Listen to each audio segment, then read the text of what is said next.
Hey everybody. Well, kind of like Christmas music. Anyway, we're gonna do our thing. All black everything in just a second. All right.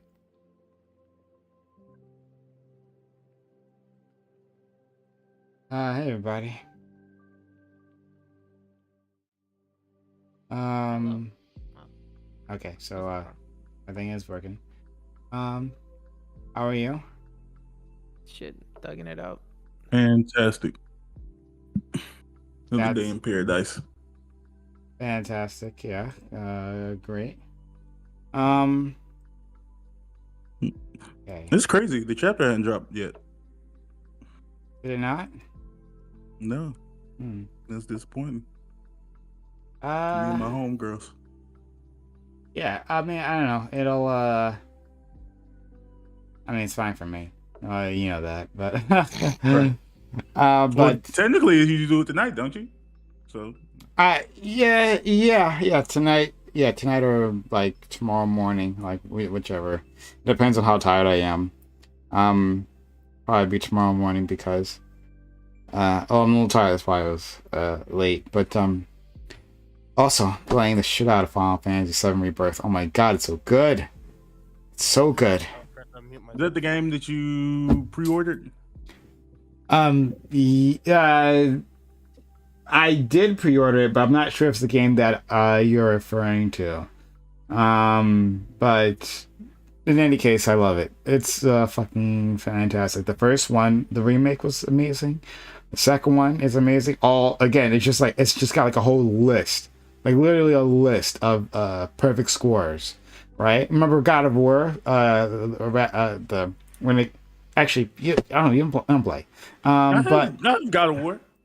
Okay, so do you remember when God of War like they revamped things, right? They put the remake in like 2018.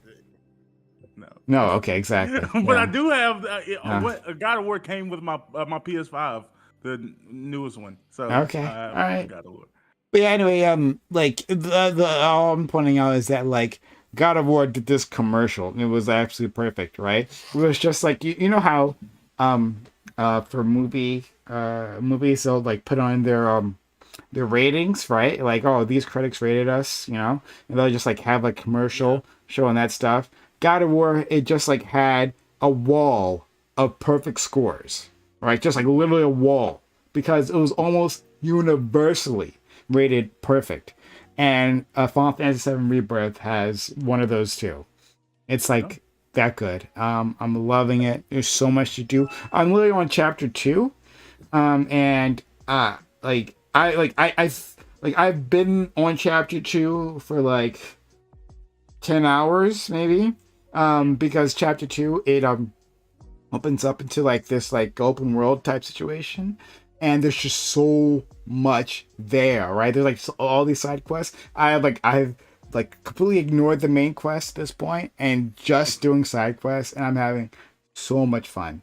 Like the battle system, like it was amazing in the first one, right? In Final Fantasy VII remake, they came up with this live action battle system that was really good. But then they added to that, and it's even more layered. Like, and every character plays differently, and I haven't even gotten all the other characters, right? Like, it's just so amazing. So, highest recommendation for Final Fantasy remake because you got to play the first one, which is amazing, and then Rebirth, which takes to another level. So, yeah, 'cause I've never played any of the Final Fantasies.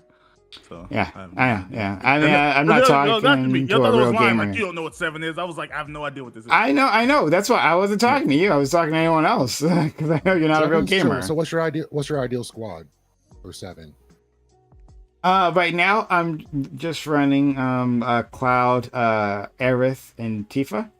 Um, Aerith with her, I mean, God, her magic abilities are just amazing. They got this. So Waterkai, are you playing? Are you playing? No, I played the original multiple times in multiple languages, but I Okay, haven't yeah. touched the remake. I played in multiple languages too. I was like, I did my first run in English, and then I did the hard run in Japanese, which was amazing and hard. And I'm like, literally, like my first run is just prepared because your save data carries over. It's prepared me for hard mode. Like that's like baked in to how I'm playing it because I know what hard mode entails now, right?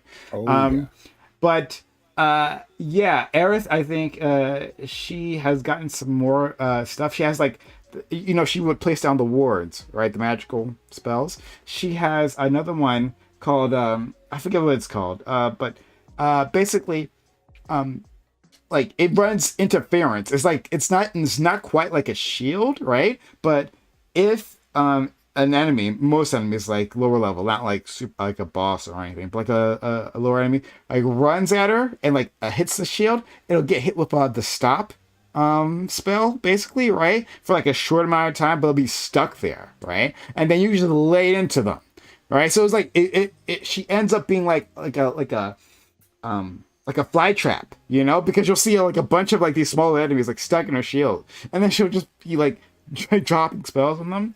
I want to try to start playing Red 13. Like, I mean, I have him, but he plays a bit different from everyone. He's like counter-offensive. He's like, he wants you to hit him, and then he charges this gauge, and then he like unleashes he like basically upgrades himself, and he like fucks you up that way.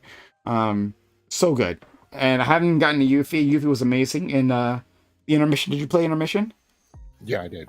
Yeah, Yuffie was oh my god, intermission That's was. why I was asking what your favorite squad was, because like Yuffie is always gonna make my top tier list. I have it. I've loved Yuffie from the original game, like the very way back when. I loved her, and then intermission, she was like fantastic. She they just like the whole gameplay just changed like completely. Like when I played, there's like almost nothing like the original game. The DLC was just.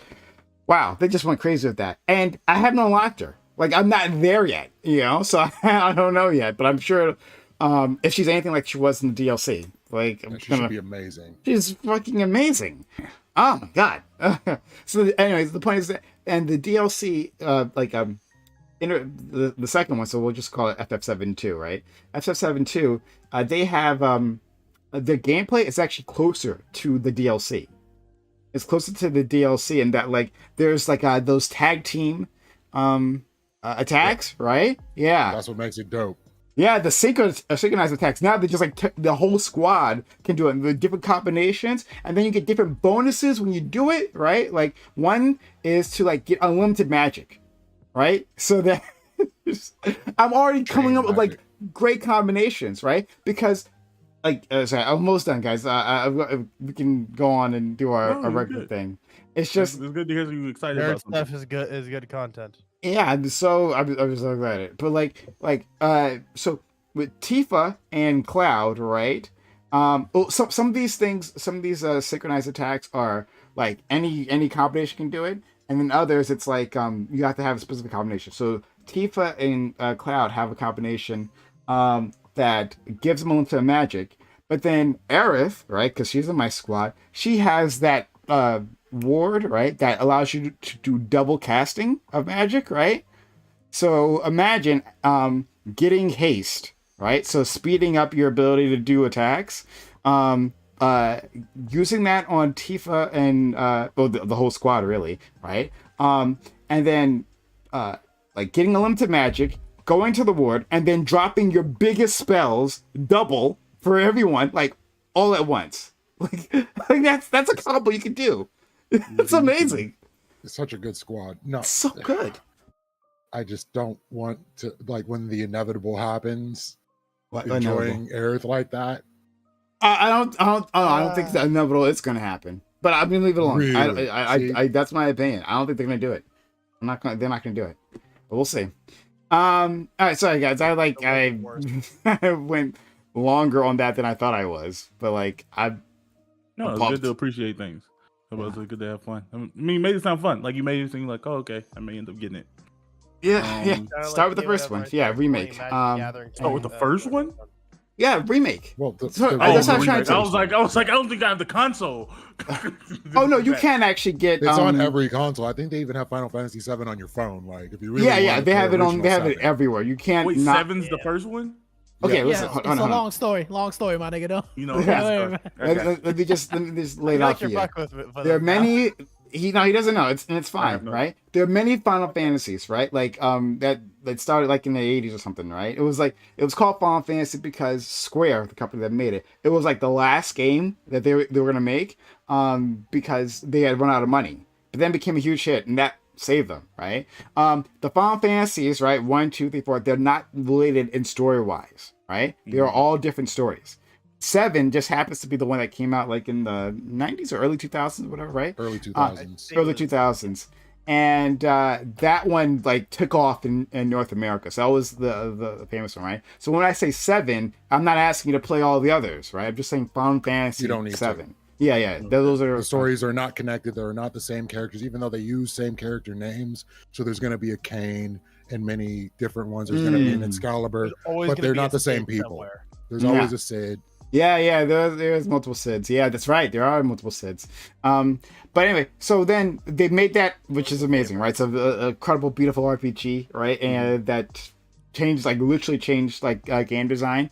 And now, years later, right, in like 2018 or 2020 or 2021, whatever, they dropped Final Fantasy Remake, right? Which is like, before it was like a top-down RPG. Now this is like a fully immersive, like 3D over the shoulder action adventure with not completely different battle system. It's kind of based off that old battle system, but like a different dynamic battle system. And so, but they broke it up. And Final Fantasy VII was also a huge game back then, right? They had like multiple discs. You couldn't fit it on one like DVD back then, or CD. It was CDs back then, right? Yeah. I think it was 3 discs back then. It was 3 discs back then. Now they're breaking up into 3 games that are way huger than the original one. So the first one was Remake. The next one that just dropped, Rebirth, and then they'll have a third one to finish off the trilogy.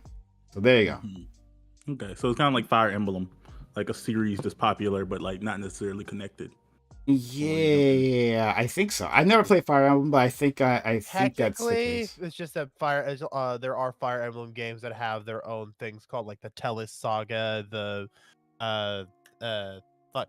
I literally lost track of all the other names. I know the Telos Saga. That's what I remember specifically. We don't remember That's, like, need all the 3 names, but separate yeah, games. like it has like they're all different stories, right? Yeah. Fire Yeah, they're Emblems. usually all different stories, but there's like a string of 3 games, all different games, but connected universe with different stories. Yeah, they do that for like they Telos did that with Saga. like one thing, but generally they're separate games. Like that's Okay. a general rule Yeah. with them. From Fair Sacred enough. Stone, 3 Hopes. Yeah, gotcha. That's like the big difference with Final Fantasy though, is that every single numbered game like that is just a completely different universe and story. And the only time that it counts as a sequel is when it still says the thing like 7 Yeah. Rebirth, Or 10 There was 2. 10, and 10-2. I didn't like 10-2. I didn't like that. That I love like the 10. You switch didn't like from 10? Turn-based to I didn't like the switch from turn-based to action-based. I hated that. I love 10. 10 was I amazing. wasn't a fan of the story. It was cool. It looked great. I just didn't like the story. 10-2 Nearly as was much as, not I love good, the but dress I like- sphere. I love the dress sphere mechanics. Of course, you like the dress thing, but you didn't like the rest. All right. The dress sphere Uh, mechanic was amazing. You had like okay. a fur mascot suit for one of them. You had It the dancer. Would You had the dancer definitely dress sphere. appeal to you. We'll just leave it at that. I'm sorry. It's not a good dig. I mean, Yuna's warrior dress sphere was just Titus, but I didn't even get that far. I couldn't get past the first mission. I was so annoyed with that. I left it alone. I love the first mission. But anyway, hey all, thanks for being here. We all have gathered about like a half hour, which is actually our usual time here. Anyway, thanks for being on this All Black Everything Roundtable, which we have Thursdays 8 p.m. Eastern. We have a fantastic group of individuals.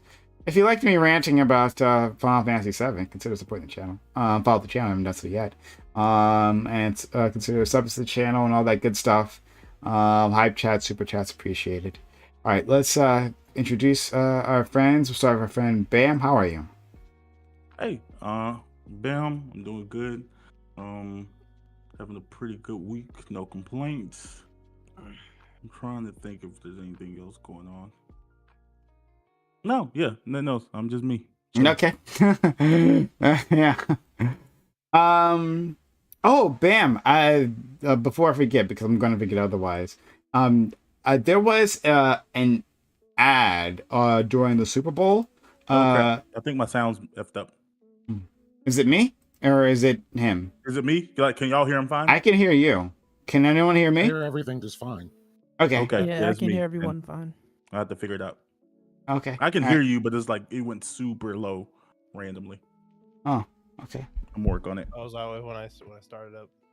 Yeah, well, if you can hear me, what I was saying is that there was like an ad during the Super Bowl, which for like this incredible TV show, that it was going to be on Hulu. That like it caught my eye, and like I was like checking Hulu again and again for it to be premiere. So it premiered like 2 weeks later. It's called Shogun, right? So it takes place in like was it 1600s Japan, I think. It's really good. It's like doing a weekly drop, you know.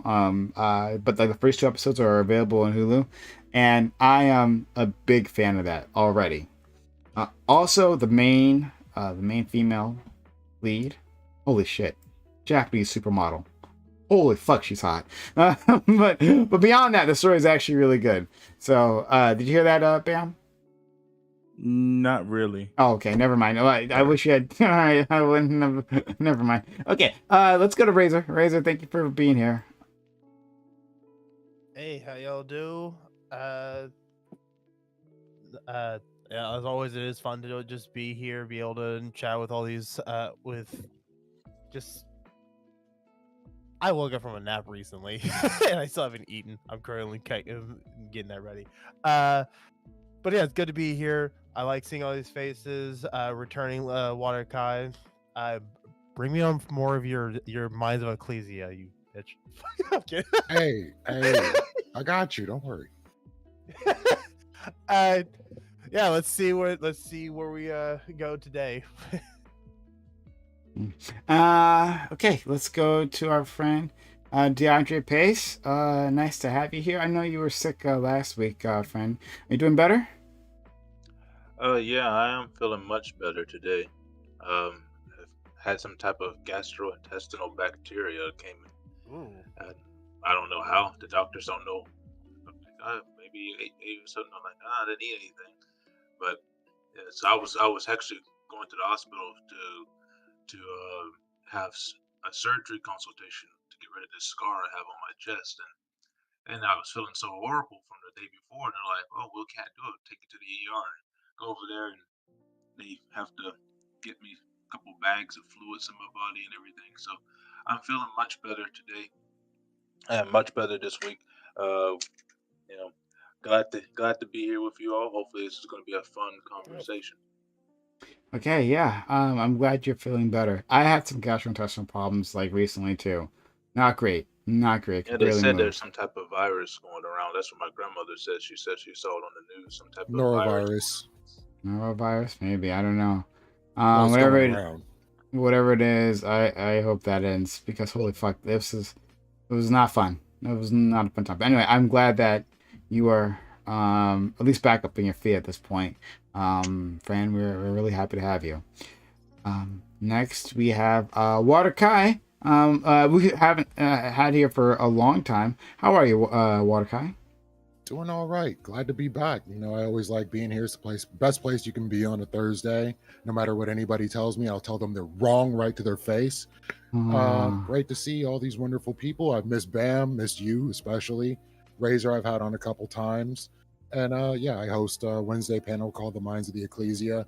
And when it's not something nonsensical, I invite these wonderful people and hope they'll enjoy it. But yeah. Yeah, guys, you got to check out Water Kai's channel because I keep hearing people like talk about enjoying their time on his I'm channel. not I've sure gone how on there before. nonsensical it could be with you when you still got those Gundam wing takes you got there, but I'll let that slide. Call him out. That's right. You let him know. But yeah, check him out. He's got a great fun panel I've been on. I've had a great time when every time I've been on. So shout out to Lil Water Kai. Next we have our friend Solus. Solus, is really nice to see you, friend. What's up, bro? I've been busy. I've had life. I had I had a birthday pass. I Birthday from all of us to you. I'm not And the one of- album came out. The album came out. No, the album is fucking in production hell. But I had a Black History event at my job, right? And y'all, it was funny as shit. We was like supposed to do this entire presentation, and it was the blackest shit ever. The food was late, everybody was late, and on top of that, we started arguing over it. And I want to ask y'all, because I'm so glad the AB lines up with this. Niggas was saying that vegan soul food is a very prominent thing in the Black community that many Black people fuck with. And me and every other nigga in that room looked at each other like, wait, hold on, pause. I've never heard of such fucker. That's the fuck I said. But they got in front of these white people and started talking about vegan soul food. And every nigga was in the back like, this is some bullshit. Man, I don't eat that shit. No. Is there a such thing as pork-free soul food? I don't. No, yeah, no, that's true. That's just you usually That's substitute true, it with but, fucking like. Vegan food is not real food. So it I don't know. doesn't matter. I'm not here to shit on the vegans' food, but I just felt like they rolled through my hood and shot the shit up when it. You feel me? You know, like who the I mean, vegan food can be good when it's, of course, when cooked correctly. I've tried it; it's not that bad, but it's still not meat. I don't eat so all whatever. meat, bro. I've had some vegan foods. They weren't made to I'm be eating vegan, a but like steak vegans, burrito. I will not have them be taken from me. vegan food is good the same, but like Oreos are vegan and those are good. Like some shit vegans eat are good. More of the story was I just wanted to get back with my niggas and ask, have y'all ever, is that a thing? Am I just too old? Have I aged out of that group? Is vegan soul food a thing? No, it's No. not. Okay. Hey, It'll yeah. never I be a thing. believe it is. I think there's places that do it, like Slutty Vegan. I know think them it's niggas. I know they do it. Yeah. Slutty Those vegan? people, It's those a- people it's a- don't count. It's a chain brand. Okay, in the Cause I was south. in it, and I ain't want to shit on niggas' Mhm. experience, cause I'm only my version of black. You know what I'm saying? I don't. Maybe there's a no, cause I never want to G-check niggas about their blackness. Maybe you grew up with vegan, so I don't know. You Yeah. know what I'm saying? But I was just Mhm. like, I've never heard of this such shit. fuckery I've in my never life. heard of vegan soul food. No, like Just my, What just you my just thing, said was an I- abomination.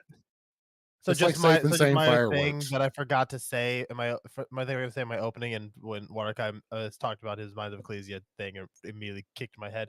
I've actually started a new thing for now. It's just bi-weekly.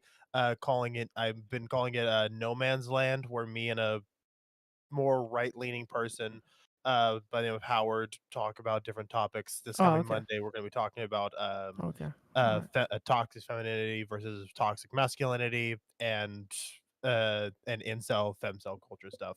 Word. So if Word. you want, So if like, you want to wait, hear wait, about that, join how, on Monday. wait, is he as right as your left, or are we like sort of kind of righting? How right are we talking? He's mainly centrist, if anything, but Ah, like you fucked right-leaning it. centrist. Gang, you gotta get you gotta. What's the opposite of a femboy? What would be the other? What's the opposite version of that? Toxic A male fuck- masculinity. A man. Yeah, I don't know. Oh, man. If I go, A no, Chad. if femboy is all the way this way on the left, then what's the right version of a femboy? Toxic Femboy's male more masculinity. centrist. Andrew Tate. Andrew Tate. Is yeah. that Tate? Andrew Yeah, Tate. Yeah, Andrew Tate. I'm a man's man. I'm super We're gotta- small and weak. a super straight. Okay, I see what you're asking. Yeah. Mm. So yeah, I would say like I don't know. Probably. Rez is not femboy. He's 6'5". I feel like femboys can't be 6'5". I feel like they. 6'5"? They can. It just Shit, depends on how the how they fuck- dress. I feel like they top out at like 5'9". I Fast don't- at you like a fem man.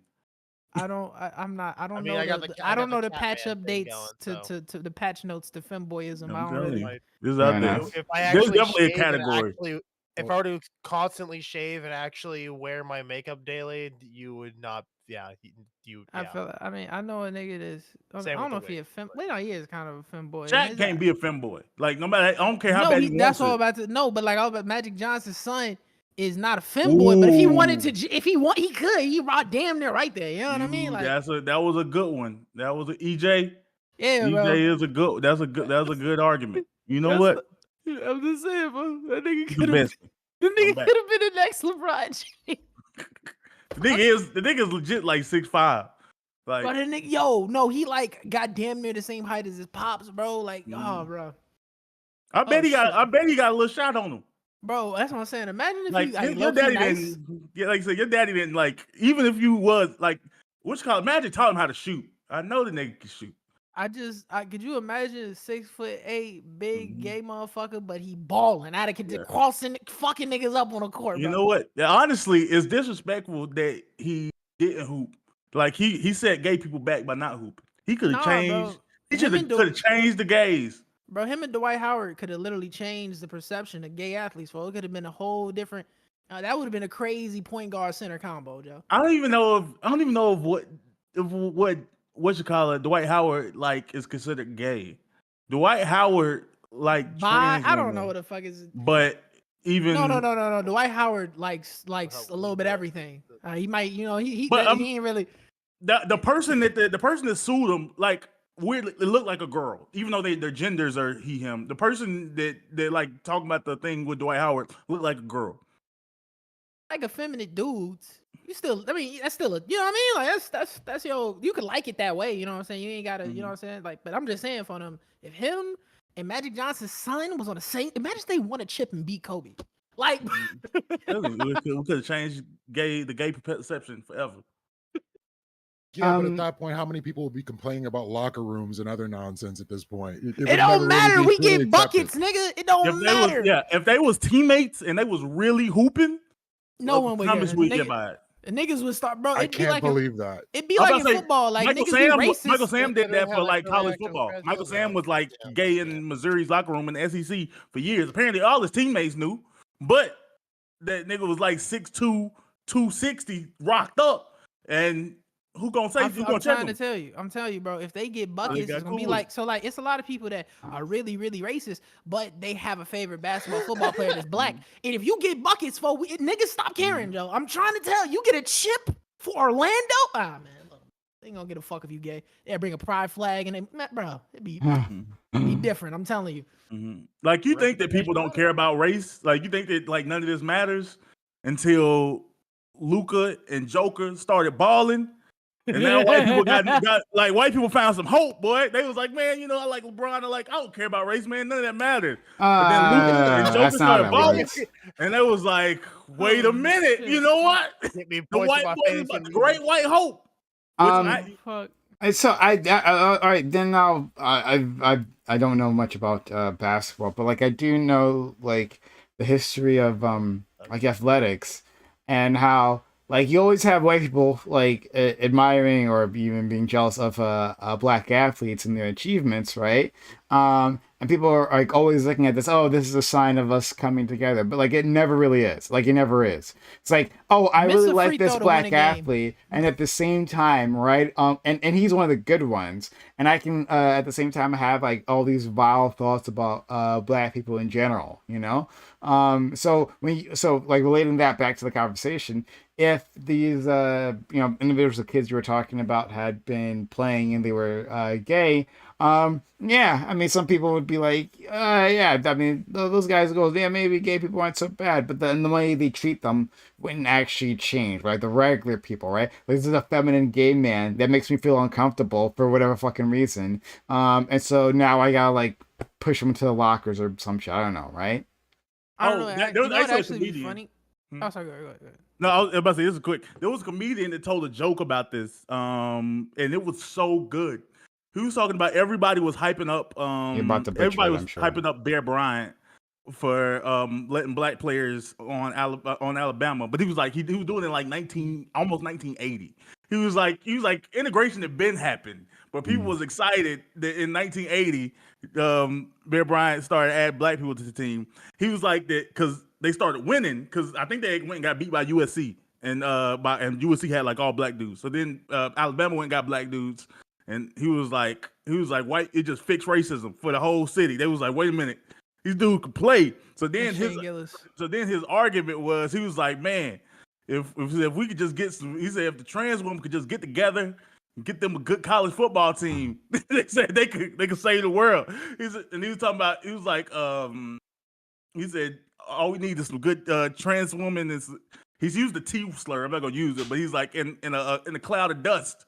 He said we could fix all of this. Oh my Bro, goodness, I have to send I'm it. telling you, his name is Shane Gillis. I know that joke you're talking about. Yeah. I'm saying if you got, because it'd be like this, bro. If Magic Johnson's son averaged like 18, 10, and 10, like a triple, he did some crazy shit. Especially like if he fucked somebody up, like if he dunked on somebody that we really fuck. If Magic Johnson's son windmilled on LeBron James, and this is sad how a lot of niggas would probably start viewing effeminate gay men differently. Like actually, if a nigga was actually able to get on the court and beat up or fuck up one of your favorite athletes, telling you about be different. I still think this plays into the idea that a minority has to be better in every way, shape, or form. And in the second they're not, you're right back in the garbage bin. Yeah, I mean that's But the black people much do it too, that. though. I've watched maybe 3 minutes of golf my entire life. Tiger Woods is my favorite. You know why Tiger Woods is my favorite? Because he's Tiger Woods. He's black, and Tiger Woods don't even F with black people like that. But You definitely don't. But he's out there and he looks the part and he put niggas on for golf. So you know what? I respect Tiger Woods. So that's why I'm okay with white dudes who are 14 years old saying the best basketball player of all time is Larry Bird. They've never seen this man shoot a single bucket. I respect it. I understand it for what it is. He is y'all's hope. So hang on to it. I don't know. I mean, that's just kind of the way things are. Like if you Somebody looks like me. No, I wasn't even about to say. I was about to say if you're a minority and people don't fuck with you and you do some spectacular shit. I mean, yeah, it's like we don't like you. You know what I'm saying? But you cool or whatever. Like you alright. The first step to liking you is saying, "Yeah, you all right." Yeah, I mean, like I hear, and you know, what Razor just said, like the part is like about normalization, right? Normalization is great, like to have an example of an individual, right, that you can look up to. That's fair, right? And I'm not saying that has no effect, but like I think that it's always overstated, especially when it comes to like athletics or like pop stars or whatever, right? Like people will say like look at the races coming together, but like okay, like you could here perfect example, right? In hip hop, right? Like there are so many white kids who like listen to black music, intake that all the time, and will like go crazy over a black rap artist. But those same kids, right, will say awful things. They absorb awful things from their parents, and they continue that. Hip hop hasn't ended like racism for that generation, right? I think it shifts. I think it changes their perspective. Like, yes, you're not going to be shooting 100% from the floor, but if you compare like the average, like if you compare like a lot of kids who grew up listening to nothing, white kids that grew up listening to nothing hip hop, and you compare them to a bunch of white kids that grew up listening to nothing but bluegrass, it's probably been a net benefit. It's probably done. Like I said, it has something, but like my point is that it's overstated. It's overstated. Yeah, it doesn't fix the underlying problem, but it's probably better than the alternative. Yeah, I'm not gonna hold you. Every white kid I know that has like a obsession with rap music, they've never not been cringe. It's never not been cringe. I've never seen it go well. Cringe. It's usually like the dude that wants to have a intellectual conversation with me about the inner city socioeconomic status of Compton because he heard a Kendrick Lamar album, or it's like somebody wants to talk to me all day about how Eminem is their favorite rapper, but they don't really like rap, but they like him. And it don't do it for me. It's not because I have to talk about rap all the time and I have like really heated discussions and it'd be fun. But them motherfuckers, it don't even sound like they like it. It just feels like tourism. That makes sense. It just feels like, it's this cool thing that I fuck with, but like they don't interact with it the way other hip hop fans who really fuck with it interact with it. It's the way. First of all, Naritas, thank you for the 400 bits. Much appreciated. It's what what's his face? Signified. Sorry. Not Signified besides. What's his FD Signifier. Yeah. FD Signifier did a video on exactly this, right? Talking about like between it was more the difference between like white hip hop artists and like black hip hop artists, right? And like saying like you got respect for the ones who are in the game, but like the fans that they engender, right? Like the people that they brought in, like these people weren't like actually fucking with black culture, right? It was definitely like a tourism thing. for them. So you got like a lot of like fucking Republicans who say like, oh, they listen to Eminem or they listen to maybe some other McDonald. type, right? Yeah. You know, there was what was that senator? Oh fuck, Donald Paul Trump. Ryan. Paul Ryan, right? That big he was that the big senator Paul Ryan. He was like very influential.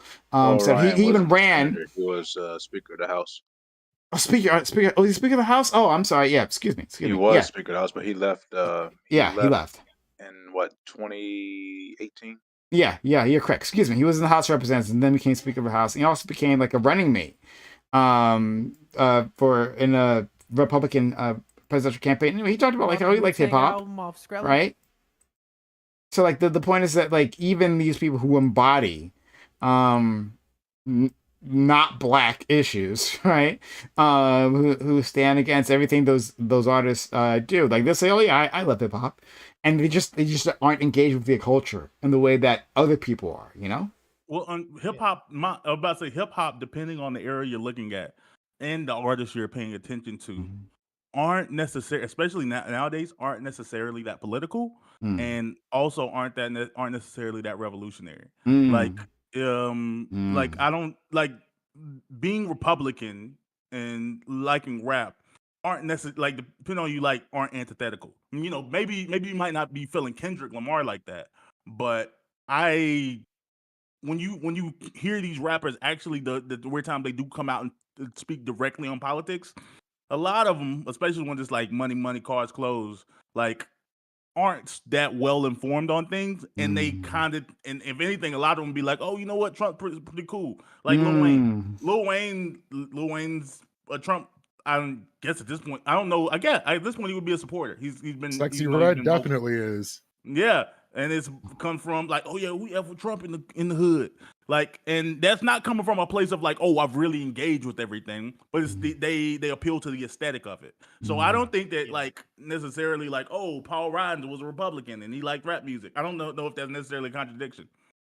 I mean, if Paul Ryan, it depends. Like you said, if motherfuckers say like I love Tupac and I'm a Republican, I'd be like, really? That's interesting.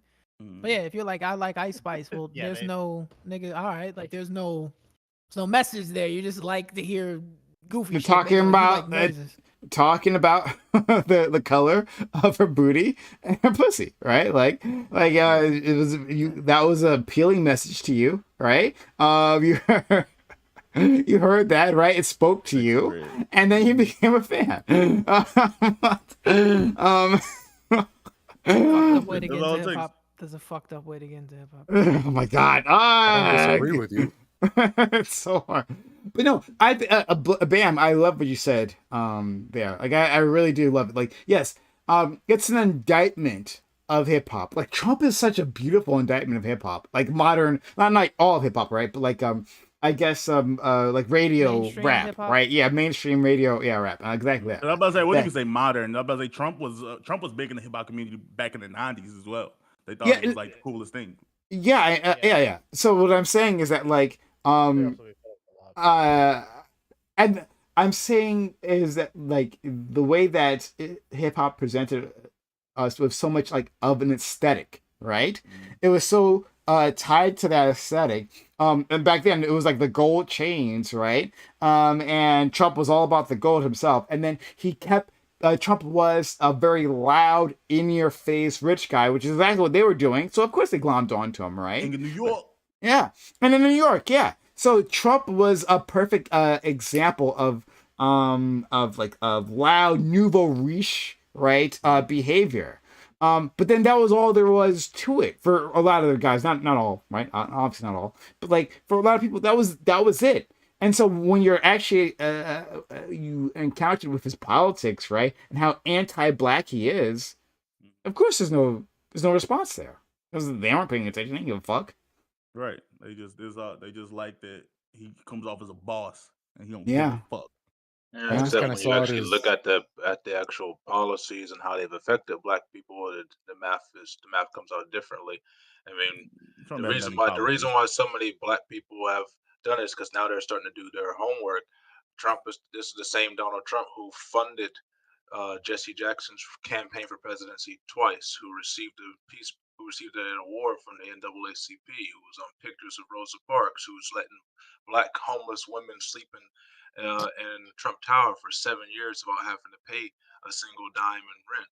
It's the I feel same. like It's that's They the don't know same. who Jesse Jackson The is. same Donald Trump, who in '84, Oprah Winfrey was begging him to run for president. She did the same Oprah thing in Winfrey is awful, so 2013. that makes sense. Yeah. It's the same. It's the same Donald Trump. He hasn't changed. His policies have just been about making money and play. And people are like, "Oh, I felt like I had more money then." And people are like, "Yeah, I want to go back to having more money." Especially when you take a look at what's going on in New York right now, particularly how you know blacks in New York have been behind the uh, reparations clause for such a long time, and then you I have feel like I the need to fact check that thing about governor the Trump of Tower New York. thing. It's not No. true, Razor. Don't bother. It's a myth. Yeah, I know. I Well, it's double not checked it actually a to be myth. You safe. can That actually was go find. dumb. You can Yeah, actually go no, it's That not find was true. dumb. That's That's you can dumb. actually adorable, but find it's the not woman. true.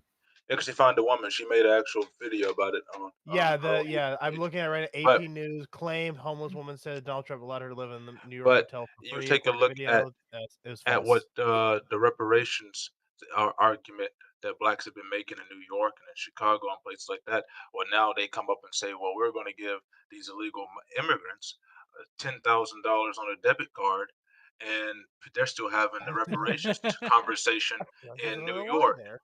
when it's kind of a spit in the face to blacks in New York.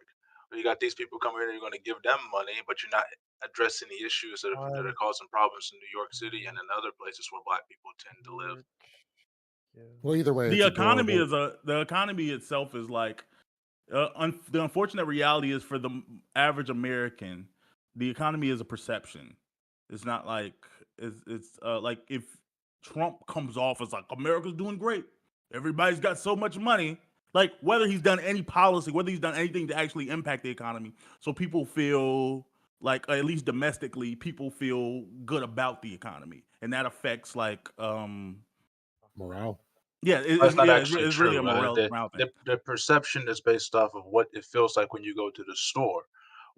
People can tell the There difference was when they go to the absolutely store inflation rates under and Trump. We were going through COVID. we There was we had 2% inflation under Trump versus under year over year under President Biden. We've had over 17% year over year, and it's finally I'm starting to pretty go sure down. literally we were dealing with all-time highs of inflation under Yeah, during Just the so Trump just presidency. just so under like just because I President Under don't Biden. like Trump. letting things slide. Under I don't like Trump, we letting had things slide like that 2.8% inflation with rate. the migrants and the prepaid cards. I don't want to let that slide at all. It's very much a need content. You need more context, not they're just giving straight money to them like they can do anything with it. It It's doesn't matter going what they're to be doing with just it. for food and The baby fact supplies that they of are doing certain type that of stores. In other words, and they're they're not very giving limited. those resources to the people that live I there wish they would, is but I understand what's is a happening massive here. problem. Like, Because no, first, I understand. It's just that they're upended coming in well, as basically refugees.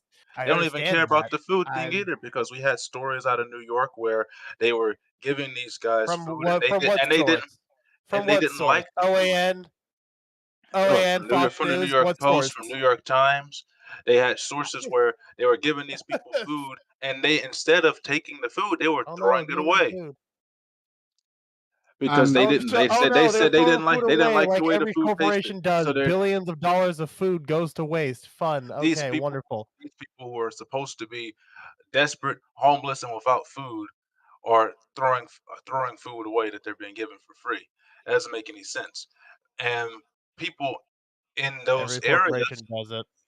I'm don't not even gonna. get the same resources. They don't get the same ability to take part in that, and it's not fair to the people that live there. And that's the reason why you're starting to see all of these things. Chicago, for example, there has been massive outrage in Chicago about how the illegal immigration, which, as I've always said, legal immigration directly competes and impacts African American communities.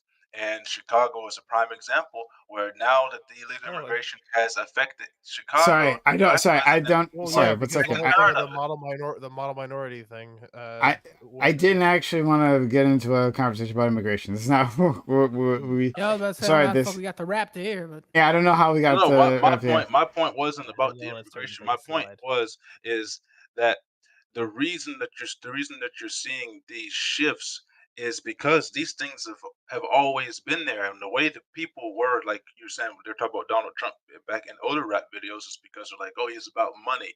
People now are feeling a certain type of way because they don't feel the same stability in their pockets as they did I hear just 2 you. years ago. I hear you. I hear you on that part, right? But then that actually works to our point, at least the point that Bam and I were trying to make, right?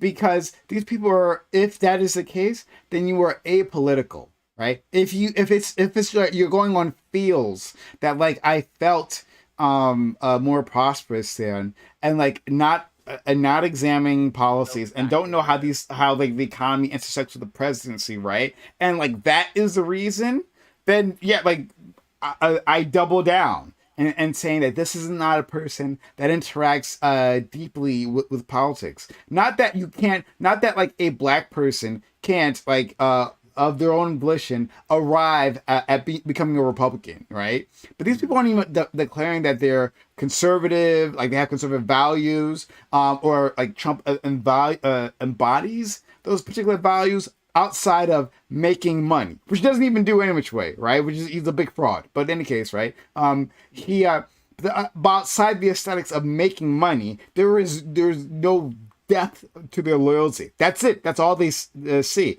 and it's because he matches up with what like base of mainstream hip hop that's been pushed to us for a very long time.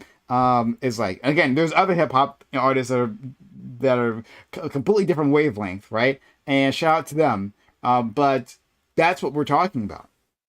Mhm. And so, Yeah. like, I was looking at the fact that he has brand recognition and he's so out there and in your face is why the rap community probably glommed onto him in the first place. But then you fast forward to now when he's saying that his multiple indictments should endear himself to the black community because we can relate to that because this billionaire or millionaire at this point is so persecuted like black people are, or the fact that he thinks he can put out a pair of gold garbage sneakers to relate to the black community. I find that to be like particularly insulting. it That's is. But it's crazy kind they of sold funny. out. It's Boondocks worthy. Yeah. I'm not gonna hold you. That is God. That shit made me laugh. I Uh, shouldn't have, the but that shit was problem with hilarious, bro. Boondocks is satire. It's unfortunate Bro. we hadn't got a new season in years because there's so much content. Yeah, Like- so much I content. said, yo, Boondocks. I We need to genuinely bring feel it like back. if Boondocks Well, Boondocks had Sexy they got Red, canceled. bro. They got Oh my canceled God. because We need to they were bring supposed to it be bringing back. it back. They were supposed to, but they got canceled. They said it was taking too much time, and whoever was the producer, I can't remember the producing company, but they Aaron said it was Magruder? taking too much time. No, not Aaron Magruder. There was Aaron Magruder. He's the the lead writer, but the company that's The behind company that publishing was it. supposed to produce it, yeah. Oh, it's taking too much time because I think the guy who did the voice for Uncle Ruckus and the guy who the woman who did the voice Right. for Huey, they had recorded like 6 episodes already, but they're like, oh, it's taking too much time, so they canceled the new season, so it's supposed to be coming out. That's really unfortunate. I hate shit like that. We also lost bro. Granddad, which is a big factor. Yeah, Yeah. can't- Yeah. But I can't don't think replace you. him. I don't think you necessarily need Granddad if you want to do a Boondocks all grown up version. I think that's probably your best bet. the biggest, I think no, what I they were people saying- enjoyed them being Boondocks? kids. The part of it, like I think Oh, the kids was a big part of it. I think that was intentional. I think what they were saying was that Granddad was supposed to have died, and then Uncle Ruckus was supposed to take care of the boys. Oh my God, that would have been amazing. I like Granddad as a character. I think you have to recast him. I think he had interest in stories. and No, characters. you can't recast him. I mean, without John Witherspoon. I mean, come on. Yeah, I'm you not could- sure. You know, his son. So his son sounds just like him. If you really wanted to keep Granddad, you could just grab his son. Hmm. That would be beautiful. Yeah, but I don't think he'd have the same Energy. sense of humor that John Witherspoon brought to it. People So always say that, and I understand the value behind, I understand the reason behind it. But the reality is, fans, especially when it comes to animation, can move on really fast. People thought that like, oh, Rick and Morty should end because they disconnected the main thing, the Yeah. main they replaced the voice, and people It sounds just really like enjoyed him. the season. It sounds just like He's, him. he's like almost the- spot on, and he's actually better because Now, if you there's hear them certain side by side, scenes- you can tell. But like, Yeah, Yeah, but you like can def- yeah, and you but don't. there are Yeah, certain you don't about the do newer that. scenes with the new guy. You can tell like he actually has more joy and actual energy behind his shit compared to fucking what was his fucking name? It doesn't matter. Yeah, I know what you're talking about. But yeah, like so I'm here with you there. I want to ask you guys about something completely different from what we've just good. been Go ahead, go. discussing. All right. All right. This might. This no, it's clearly a personal preference, right? Okay. But women. All right. Do you like no? I mean, like, are you? I guess that's the I reason why you kicked Dream out of the chat. That's crazy. No, I didn't put him out. He had to leave. But so do you like when a woman that you're with like dresses for attention, right? Like, and by that I mean like very revealing, sex, scantily. yeah, like scantily clothed. No. Like all eyes are gonna be on her. Is that something that you're into? No. Mm, I don't like for anybody to dress in those type of ways, man or woman. It's just to me, I like that makes sense for you know, you. people say that it's a self-respect thing. To me, it's a lack of self-respect. I don't, you know, like it's a confidence booster. I don't know. There's no reason to be scantily clad in a public place for any reason. I think that To there's feel a time and a good place. because you want to. Nah.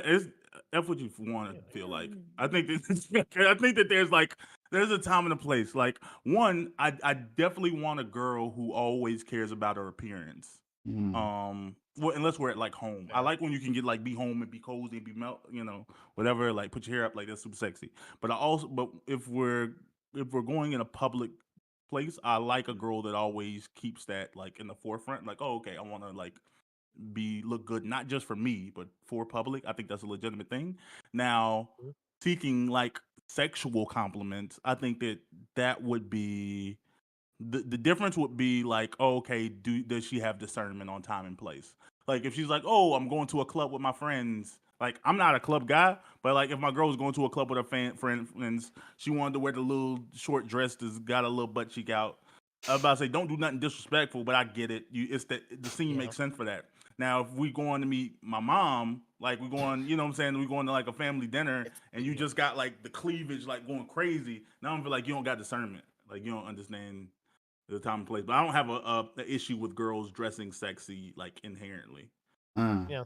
If she dresses to feel sexy for herself, I'm not gonna stop her. I will obviously like what Bam just said, the discernment and everything. Like it'll usually be we'll be getting ready. She'll start with like, "How's this?" And I'm just like, "We're meeting my parents."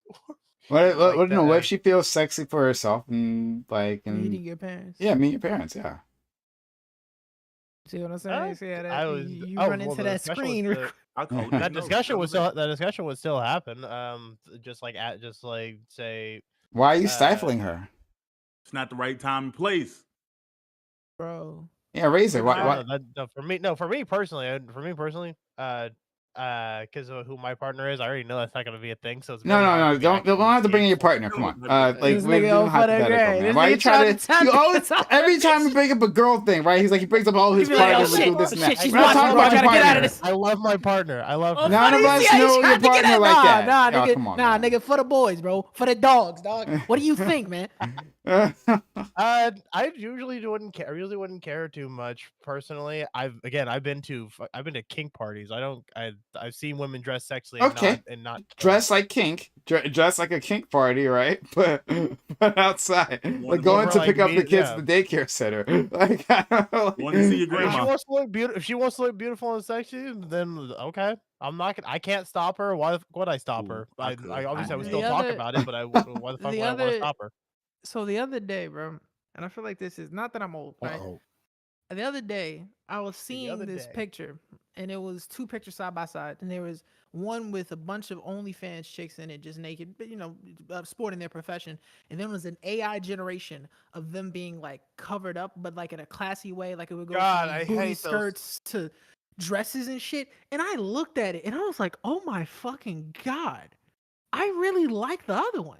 Like I A couldn't even woman look who at looks this. like a lady is much preferred No, always. I was like, I don't like the shit where your titties is all out. Like, I really look at it. It's like that one looks way better than the other. I don't. They're I think uncanny as shit. I've I just hate it. moved past like motherfuckers dressing like they out and about and they trying to. I don't know. That shit is never Common been cool to- whore. Well, I'm they're kidding. Common well, whore is okay. crazy. So obviously obviously No, that comparison not is a but little. just like dressing for attention has always been something that's strange to me when anybody does it. But specifically, if you want to look sexy, I'd be like, well, why? Like, what the fuck are you for you? Like, that's You can. I Well, mean, if you're that, if to you're me, single, whatever. what I'm saying. Like, if they're- you by yourself, that's one thing. Like, if you want to do that and Yeah. you're single, I mean, live your best life. But if you yeah, have but somebody at home, I understand that I mean, there is such thing as that trophy sexy and life. attractiveness is all self-perceived, and people perceive sexiness and attractiveness in different ways. But Mhm. I mean, there are ways to be sexy without having everything exposed and leaving nothing to the imagination. Yeah. I You can don't do it. Yeah, you can necessarily be think tasteful. Obviously. I don't necessarily think that most women dress for men.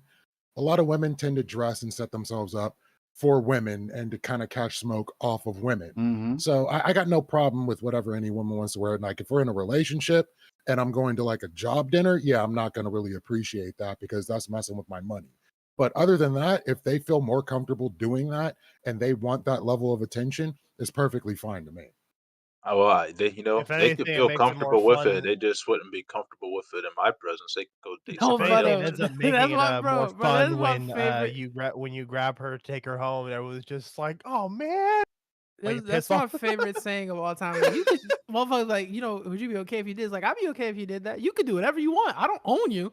Can't do it with me, but you can live your best motherfucker. Do you? Like, I'm not That's telling you what exactly to right. do. I'm saying do whatever you want over there. You feel me? Not here Exactly. though. That's exactly right. That's exactly how I am. Like look, I don't like to see it in public for anybody. Like I said, man or woman. But if it comes down to me, like you're asking me, like I can't control you. You're a grown ass woman or man, whatever the fuck you are. You're grown. You can do whatever you want. You just won't be doing it with me. So, But I also Fair. hate when On a You go the for only it. thing I level. would say is I also hate when like when women like who I for whatever reason they was raised like, oh yeah, woman's gotta be covered, the little gotta be modest. I hate when a girl be like 26 looking like her auntie, looking like she's 48, like with some kitten heels on, with some shoulder pads Mm.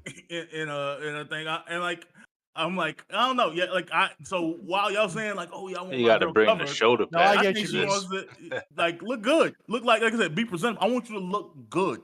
I was like, but now there's levels to this. There's things I don't find mean- attractive, and there's things I do. I'm not a fan of colored hair. I've always told girls that like when girls go like the blue, purple, green, yellow, like that's never been attractive to me. I Oh, always that's thought a that was like symbol. It's a that was symbol like to hood rat run. Rainbow tacky. hair. Now, but I know dudes that love it. No. I'm about to say No, I don't like the rainbow super hair is long pretty sexy. nails. I'm about to say I Don't prefer. think so. But if you ask me, I prefer a French tip, just all white joints. But some girls want to wear a little nail. That's fine. I find the middle ground, but I couldn't do it like the 2 inches. To look like that you don't Oh. wipe your butt good. I just think I- Can't be as anytime a long as your penis. motherfucker- Got it. Yeah.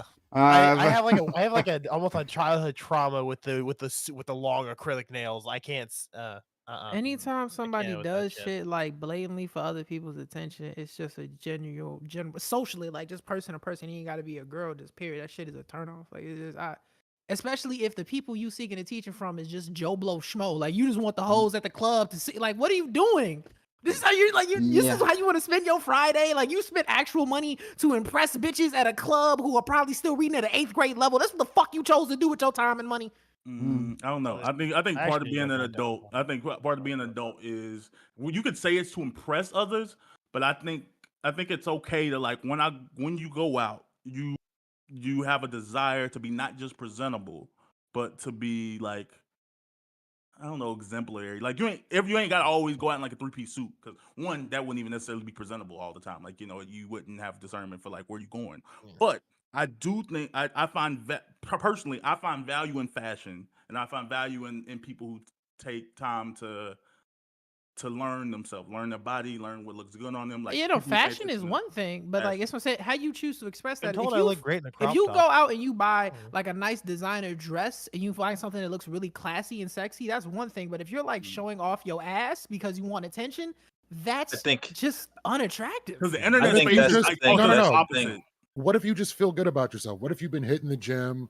All of a sudden, you're able to wear things you weren't able to wear before. You feel like you can be more comfortable wearing less clothes and showing off the gains that you've made. Why should you feel bad about that? You're If doing it to you impress your people around you, uh usually other women, and be happy in word. your own skin. If you go to the gym and make the long haul trek through a fitness journey, and the first thing, or one of the first things you want to go do is show off your ass to other people, it's unattractive. It's unattractive. That's weird. Like, I that's can strange, actually. Ask I me. can You don't understand. know I how can much work goes understand into it. that. I can understand that going to the gym and want, you're like, okay, I can finally fit these clothes that I've never been able to fit. But you know, the clothing that you wear shouldn't change too drastically from when you're Uh, plus size to when you're not plus Oh size. no, I mean, no, you're they're still. definitely well. They're definitely going to I'm change, of course. 100%, I'm not 100%. talking about. But I'm not talking about. I'm sorry. Like you can still wear clothing that is presentable and not scantily clad, and be and show more of your natural body and shape. I gotta I push back on Solus though, right? Like, Mhm. because like guys, like they go to the gym, like they work out. Let's say they were, um, overweight, right? They were like overweight previously, and then like they get cut, like that kind of arc, right? Word. 100%. Like Wait, you wouldn't think it's months. weird that they'd be like wearing the tank tops, they'd be showing off the guns, right? I Like make where they're fun of going. you're talking to the wrong guy. I make fun of niggas like that. All my homies and I used to live together from high school to now. When Okay. niggas get finally physically fit and they just want to go be a fucking thought and they can't stop putting out the V-necks and they gotta wear tank tops and they need the Cuban with it and they need to show their chest hair and they I'm like, bro, what are you doing, bro? Like, it's weird. You're getting You're doing it for women, but you're getting no, women. actually, no. What the true thing is, my homies, I tell niggas, look, bro, you just got fit. You have 1 month of this. You have 1 month of this weirdo shit you're doing. I get it. You've been fat your whole life. You never got. That's cool, but it's just not attractive. Again, when people go out of their way Unless you to grow do a personality with those muscles, you ain't getting shit. I ain't even saying that. That's some whole. That's That's what I relationship. Like, but I'm just saying, though, whenever people show off their body as a way to impress other people, it's just generally, like I said, there's like men, women, whoever. It's just an unattractive thing. It's weird, if anything, to me anyway. I'm not speaking for everybody. I mean, you can. It's like you said it, kind of to me, spot on earlier. It's about class. You can be classy and not be dressed up in a 12-piece suit. You can be classy and not have a ballroom dress on. You can be classy and dress in a casual fashion. You don't have to. I mean, women in Um, suits are hot, so. So, Mhm. so I mean, what I'm they hearing from are. Solus is, okay, you Um, worked, you got all that money, you got yourself a uh, Maserati, you got 1 month to drive that Maserati, keep that bitch in the garage afterwards. I No, don't want to real see rap. it. No, I'm real like, shit. can I No, guess this? I'm 'Cause how telling- much weight did you lose? You said you lost a ton of weight. I when lost you- over 100 pounds. I used to weigh 285. I'm now under 200. Like, I know I know the level of like work that goes into that. Every time Kai's in the tank top, and I Yeah. respect it. I get it. Yeah. You don't understand the work that goes into that. Yeah, like, No, what are you talking about?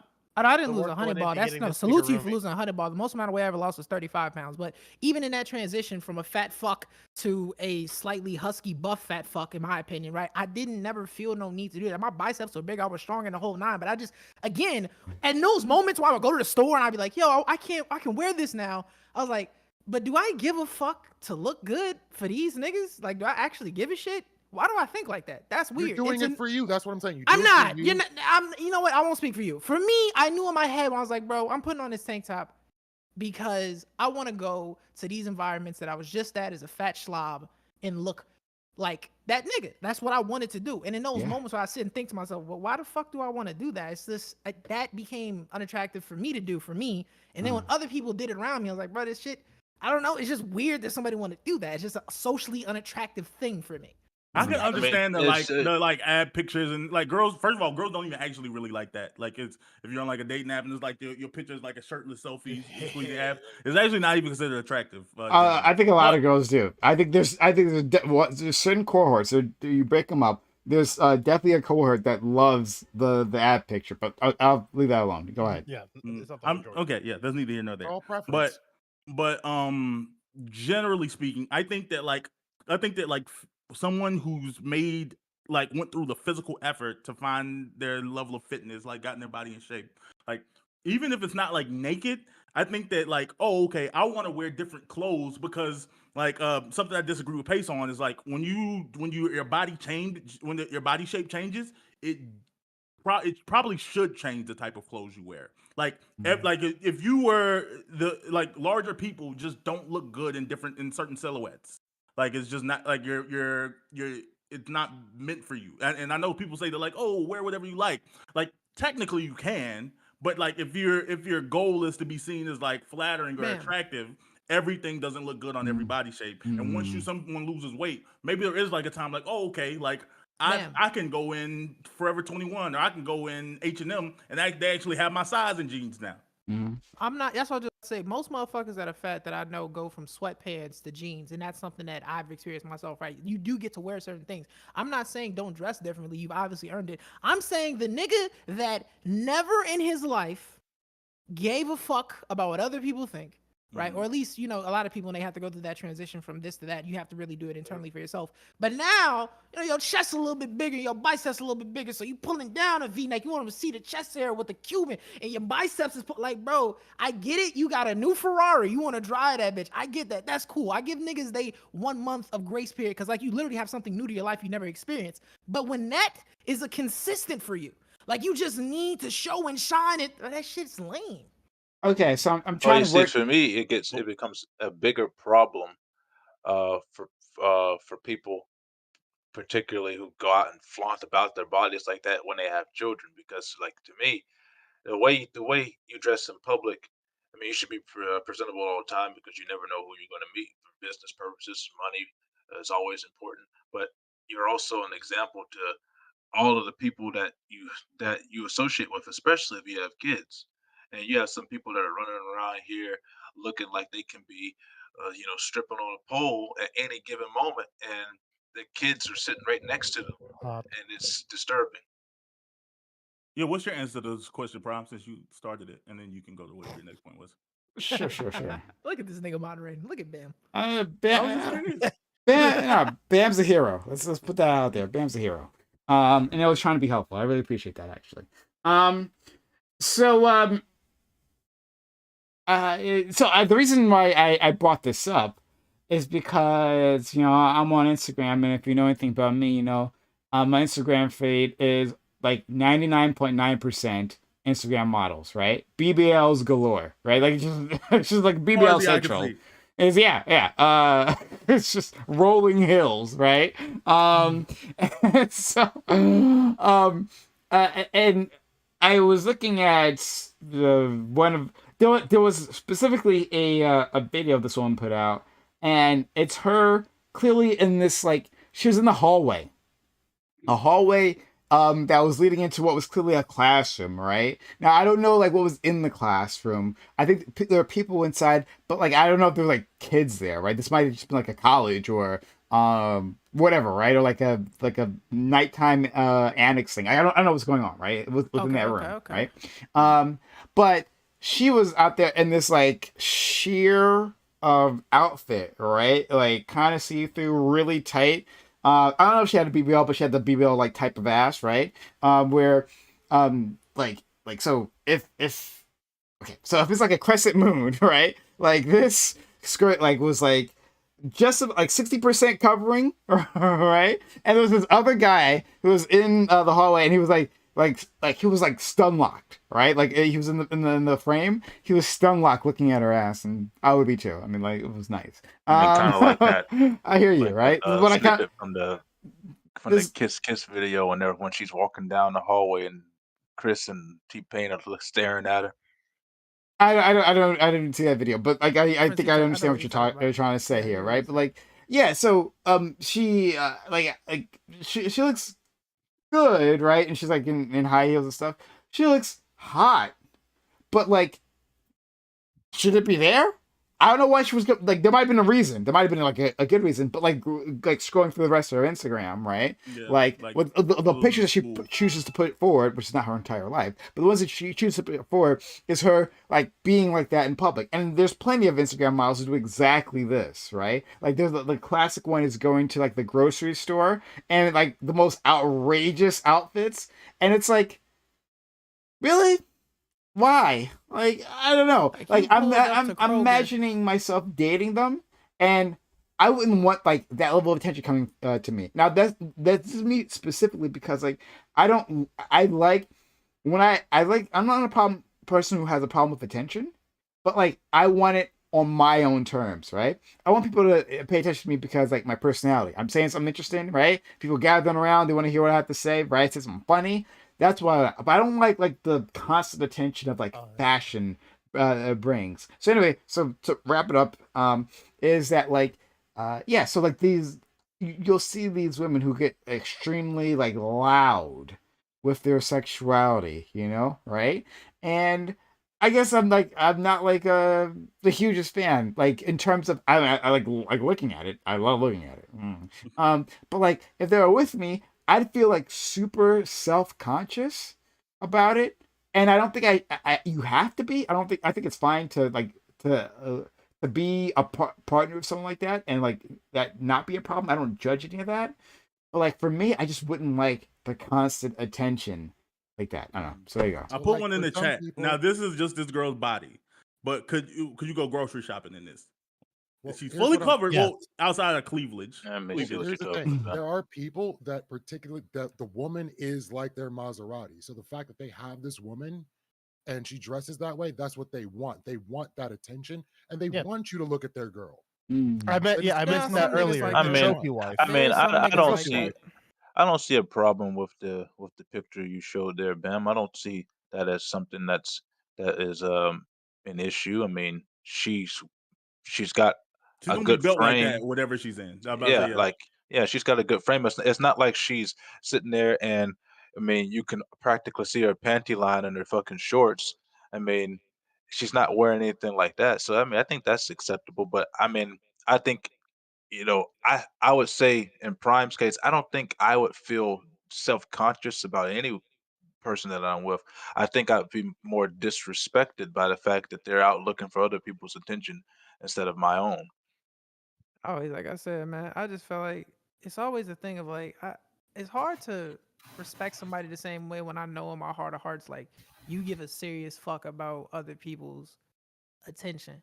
And you give a serious fuck to put in effort towards that in this way, in this manner. Not with this picture, Ben, but you know what I'm saying? Like, if Mm. you, it's one thing if you want people to know that, you know, you give a shit to dress well for a business meeting, or you want your family to know that you're like dressed apart with an ugly Christmas sweater. Like, how you dress in your fashion does say something about you. And what you lead with that fashion also says something about you. So if you are going out and what you're leading with is your ass or your tits or your body in general, right? That's always been something I look at. It's not a self-conscious thing. It's like, damn, bro, like you give a fuck what they think, really. Like you actually, in the way that people are thinking about you on top of that, it's like niggas is wanting to beat their dick to the picture of you. Like it's not like the way you're dressing is inciting these in think pieces, these TED talks about it. Like, you know what I'm saying? Like it's the most horny thoughts that you're provoking, and you give a fuck to have that happen. Like you want that. Well, for some people, Instagram is their money. That was the second point I was going to get to. For Instagram models, that is their money. So That's of the course they're money. going to dress that way to get as much attention as possible. So the two possibilities I would say is an Instagram model wants money, or B, some dudes like having eye candy on their arm. And this is Yeah. just the case of it.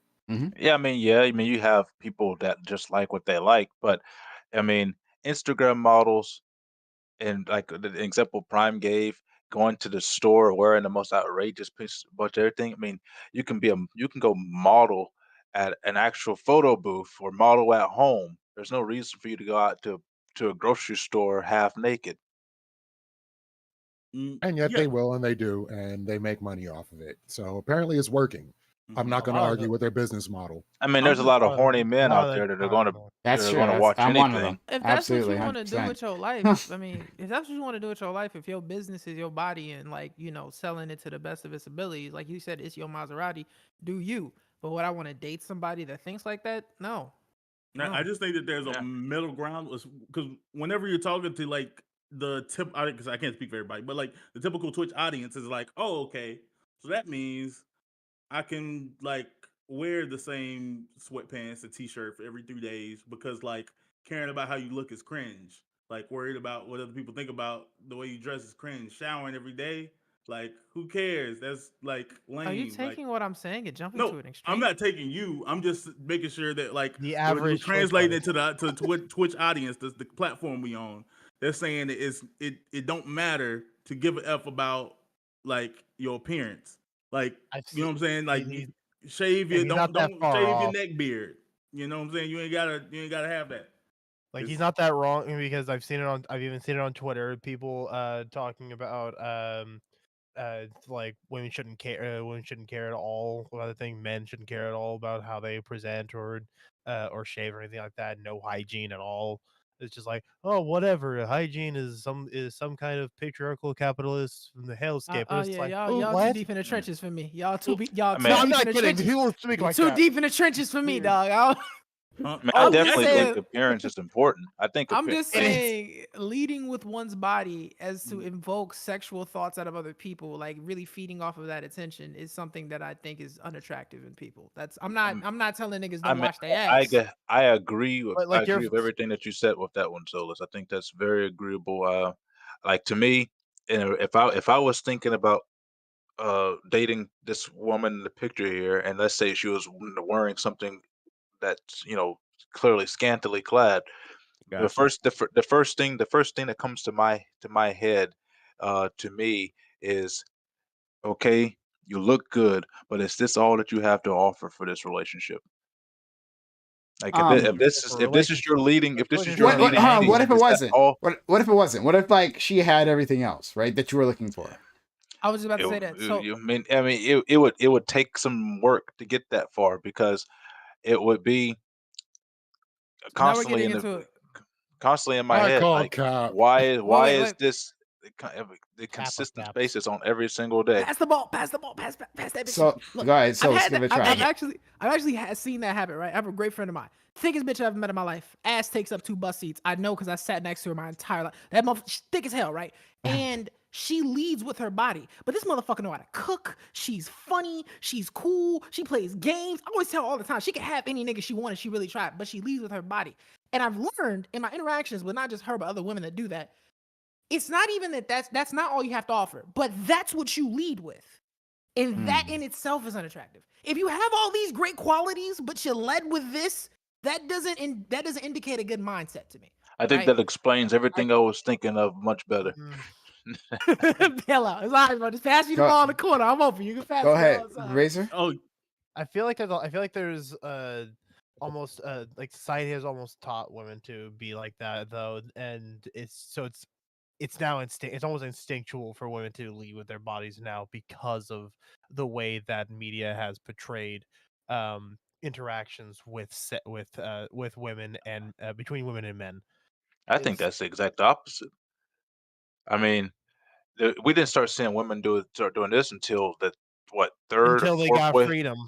third or fourth wave feminism. But like, if you want to say that society was teaching women anything, society was teaching women, don't even show you damn ankles to people. You raise was up a your religion. dress and show That was a religion. show your ankle up. You go to cause a riot.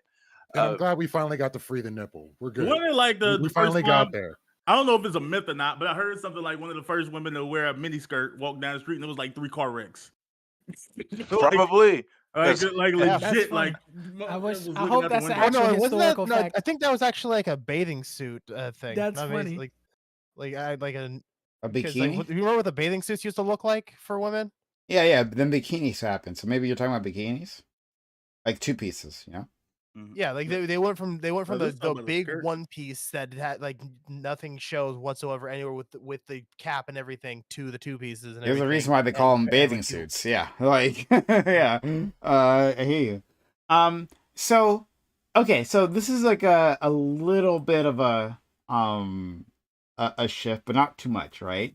Okay. Because one of you brought up, I forget which one.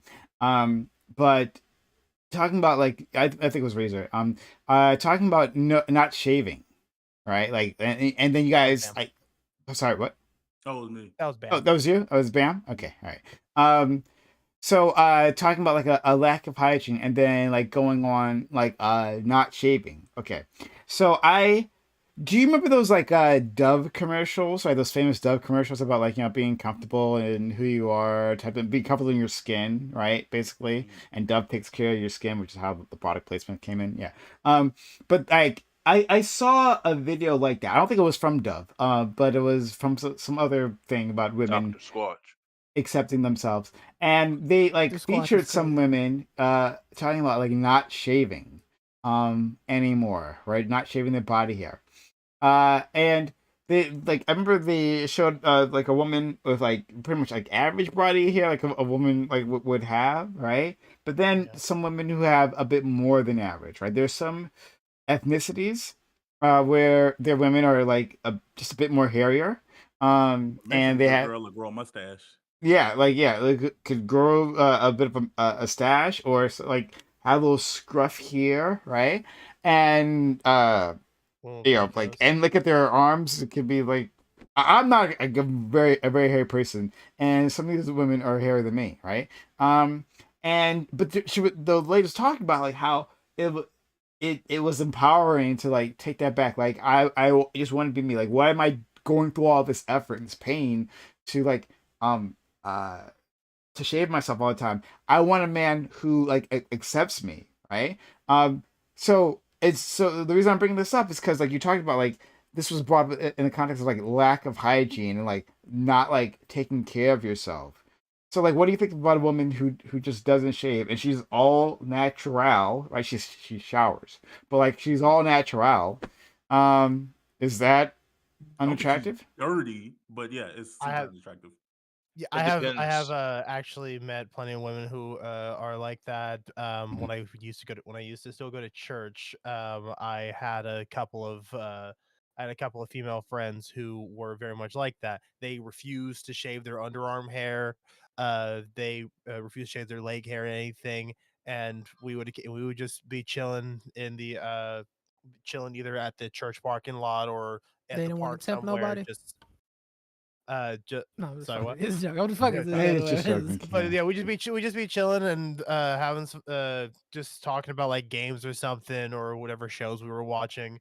Uh and I guess I didn't really care too much. I myself didn't find it attractive personally, but it was nothing but I But you don't weren't see trying to anything date fully him, wrong with so it. there's no anything. Yeah, The point is I like wasn't even trying to date him. the point. If- The women you approach, like there's a thing. Now I'm a grown man.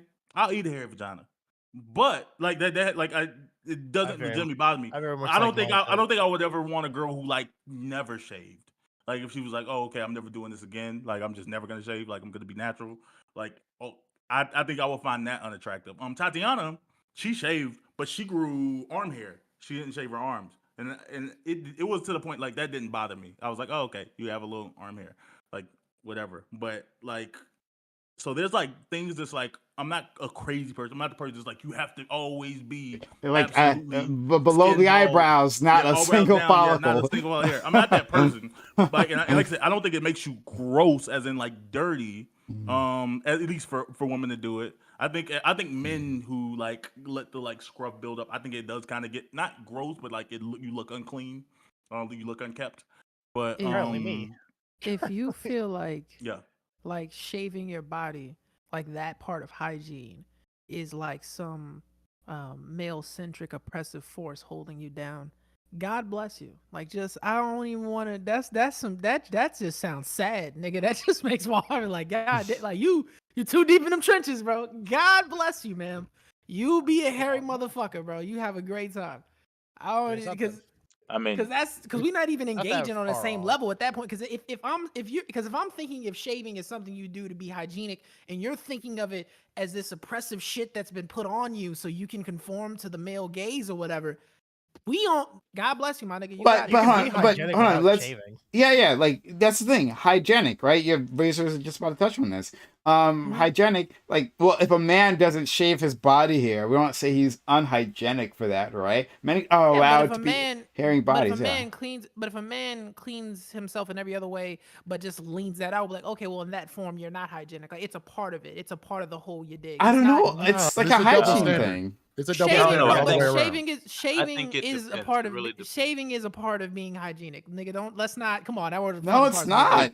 It, Yes, it it really, is. it really. Again, I- I use the word unkept. Like I said, I don't know if it's hygiene. Is like, I Unkept don't know is if a you're a better- dirty person. I So think I think you're an unkept is unkept the person. I think unkept is the word. But to me, I think it depends on the nature of the hair, where the hair is, and how much hair there is. I mean, like Prime. I am not a very hairy person. I have never had to shave my armpits at all in my lifetime, and there's barely any hair that is even visible. So a woman, if I'm with a woman and she has more hair than I do on my body, it might be a little bit of a problem because I'm just not a naturally hairy person. But I wouldn't say that it's a complete turn off for somebody not to shave. Um, obviously a woman who has a beard is, I'm not dating a dwarf. So you're not going to have the whole beard thing going on there. That's A not going to dwarf happen. is crazy. There are some Well, women out there who can I make mean, it I mean, rock beard.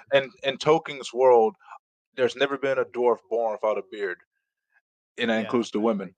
And That's That's fine. but No, Um, I have seen some women who can rock I a mean, beard. Still look I've sexy seen as Never some fuck. women seen a that's single got woman that can rock a I beard. have. I haven't No. I've seen seen I have. women that Zero. have No, had show me. beards, No, please but show they me. I aren't want to see rocking this. it. They How did aren't it? Well, no, rocking. I gotta see how you do this. I've How? seen it. How? They look horrible. That's what it looks like. So But yeah, it's done. but in the same avenue, I have seen men that have chest hair and shoulder hair, back hair, like that need to be shaved. Like you need to get rid of some of that crap. Especially if you have some of the people that have it all clumped and as Bam says, unkept.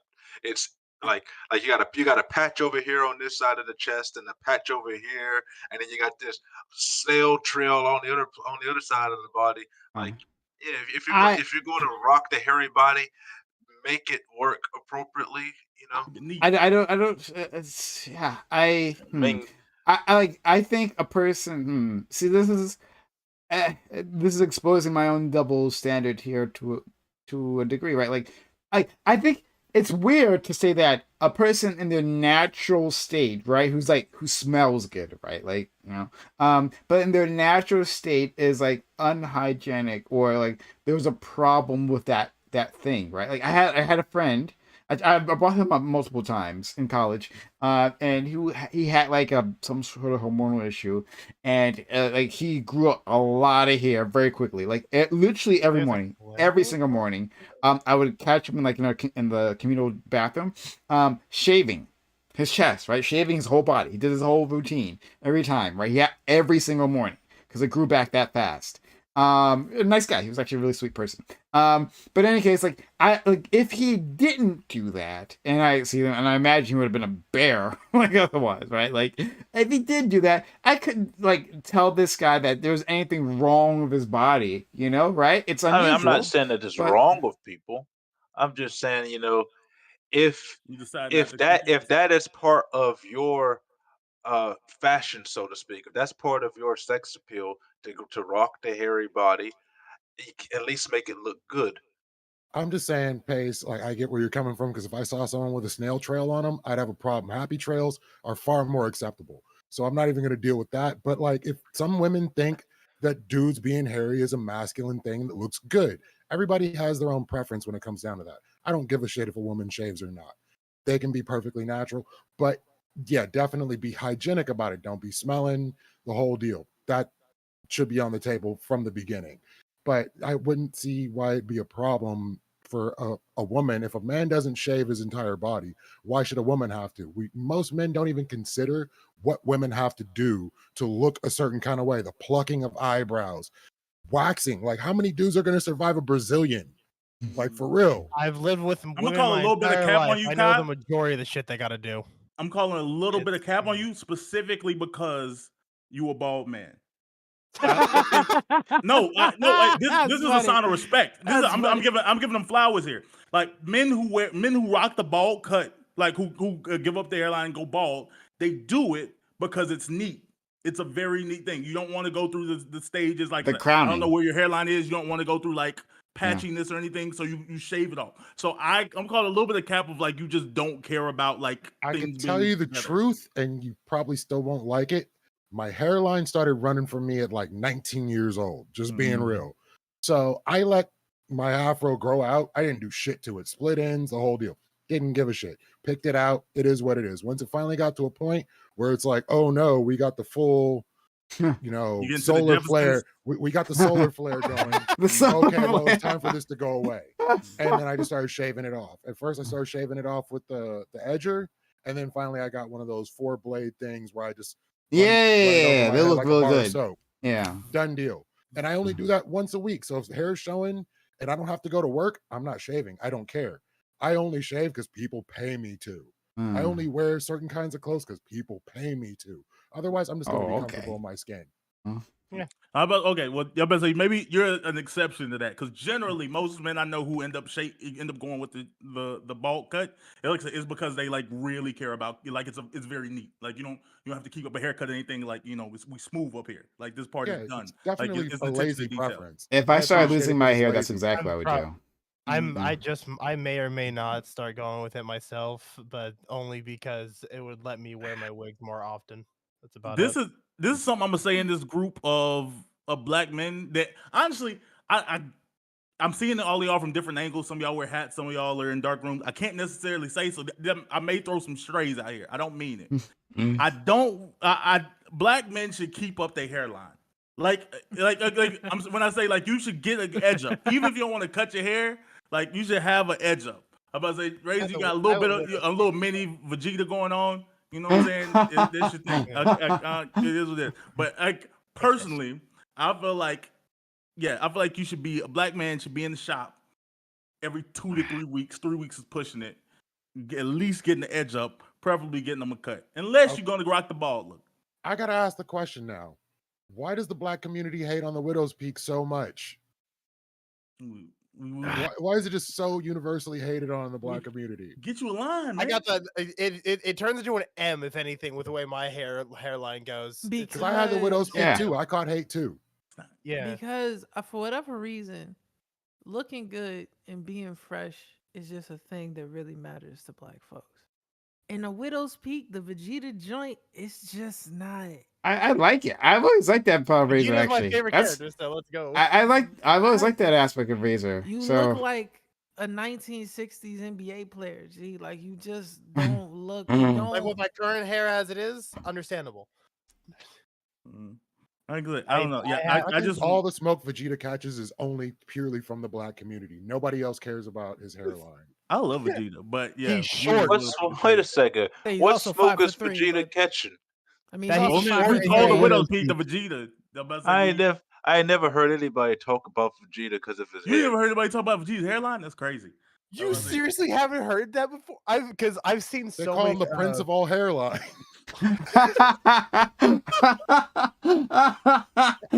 That's a good one. I've seen people like do edits where they get rid of the Widow's Peak and it just slide. Look at that hairline, motherfucker.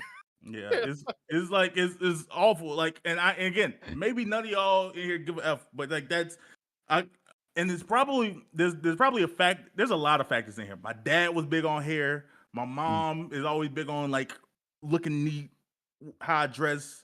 Like when you go see people, when you're not going to see people. Like I'm just really, really big on being put together. Like, and that's not even like to say that I'm crazy, but it's just like I like clothes, I like shoes, I like having your hair neat. I got a little skincare routine. these things matter. They matter so much. Oh my god. This is something that's more Yeah. recently acceptable among men, though. This wasn't always acceptable. Like What wasn't? skincare and stuff like that. They, I want to say like late '90s, early 2000s. If you did that, they would call you a metrosexual. No, Yeah. no, skincare and shit like that does still get roasted pretty decently, but the shape up, the waves, the lineup, that's I'm about to say we're going back to like I'm about to say black people have been dressing well since we got freedom. So like, that was the first it's thing, like a big thing. I don't have the money, but I need to look the part. I gotta look like I got the money. 100%. Like, and Yeah, that like going to church was like a big thing. For sure. Put on your For Sunday that. best. Yeah, the Sunday bus, like it has like a different connotation within the black community than in other communities, right? With the Sunday best, specifically going back to that. Like we thought that our hair was like too unmanageable. Yeah. So we was like, oh, okay, we had to like, I mean, it was anti-black, but we literally had to figure out how to make our hair straight so we could like manage it. We, and we destroyed our hair for generations. Yeah. And thankfully, we finally getting back to the natural era. But yeah, so I buy into all of those things. I think it's so important. So Bam and I are opposites in this. Not in our parents. My parents are actually like really big in being presentable. Not me, right? I never have. I can't bring myself to care. But it was like triple the amount of hoes you get instantly. It's like a Zenka boost for hoes. I promise it is. It's like it's instant. It's like instant whole mission. Like they just appear whenever you dress well, whenever you like, oh, okay, I'm gonna make sure my pictures have the right lighting. The whole flock. Bam has been on me on this for a while. He has been for a minute, and I appreciate him. Dude, and you don't. I see it in you. I know you are. But you don't want to see it in yourself. This nigga said you're a top prospect. You're projected high draft pick. You just gotta get in the gym. I'm telling you. The numbers up there. You just gotta work for him, bro. Like one day, Trump's gonna trust me enough to tell me where he lives. I'm gonna come and in 2 weeks, I'm turning Prime around. You gonna see Prime start the stream with a brush session going on. What's happening, y'all? We're gonna be waved up. We're gonna give him a do-rag. We're gonna get Prime together. I appreciate it because it comes out of a place of love, and that means a lot. So shout out to my man Bam, because he's like looking out for me. So I hear that. But so like hitting the reverse on this, because I did want to go back to that the conversation about women for a little bit, right? Like, so I had seen these videos. I've been talking about them recently, right? Because like I'd been on this, like that moment where you click on a video on YouTube, right, and it sends you down that rabbit hole, and it like fucks with your algorithm, right? You get a whole bunch of stuff that like you usually don't watch, So like I had been watching these videos about like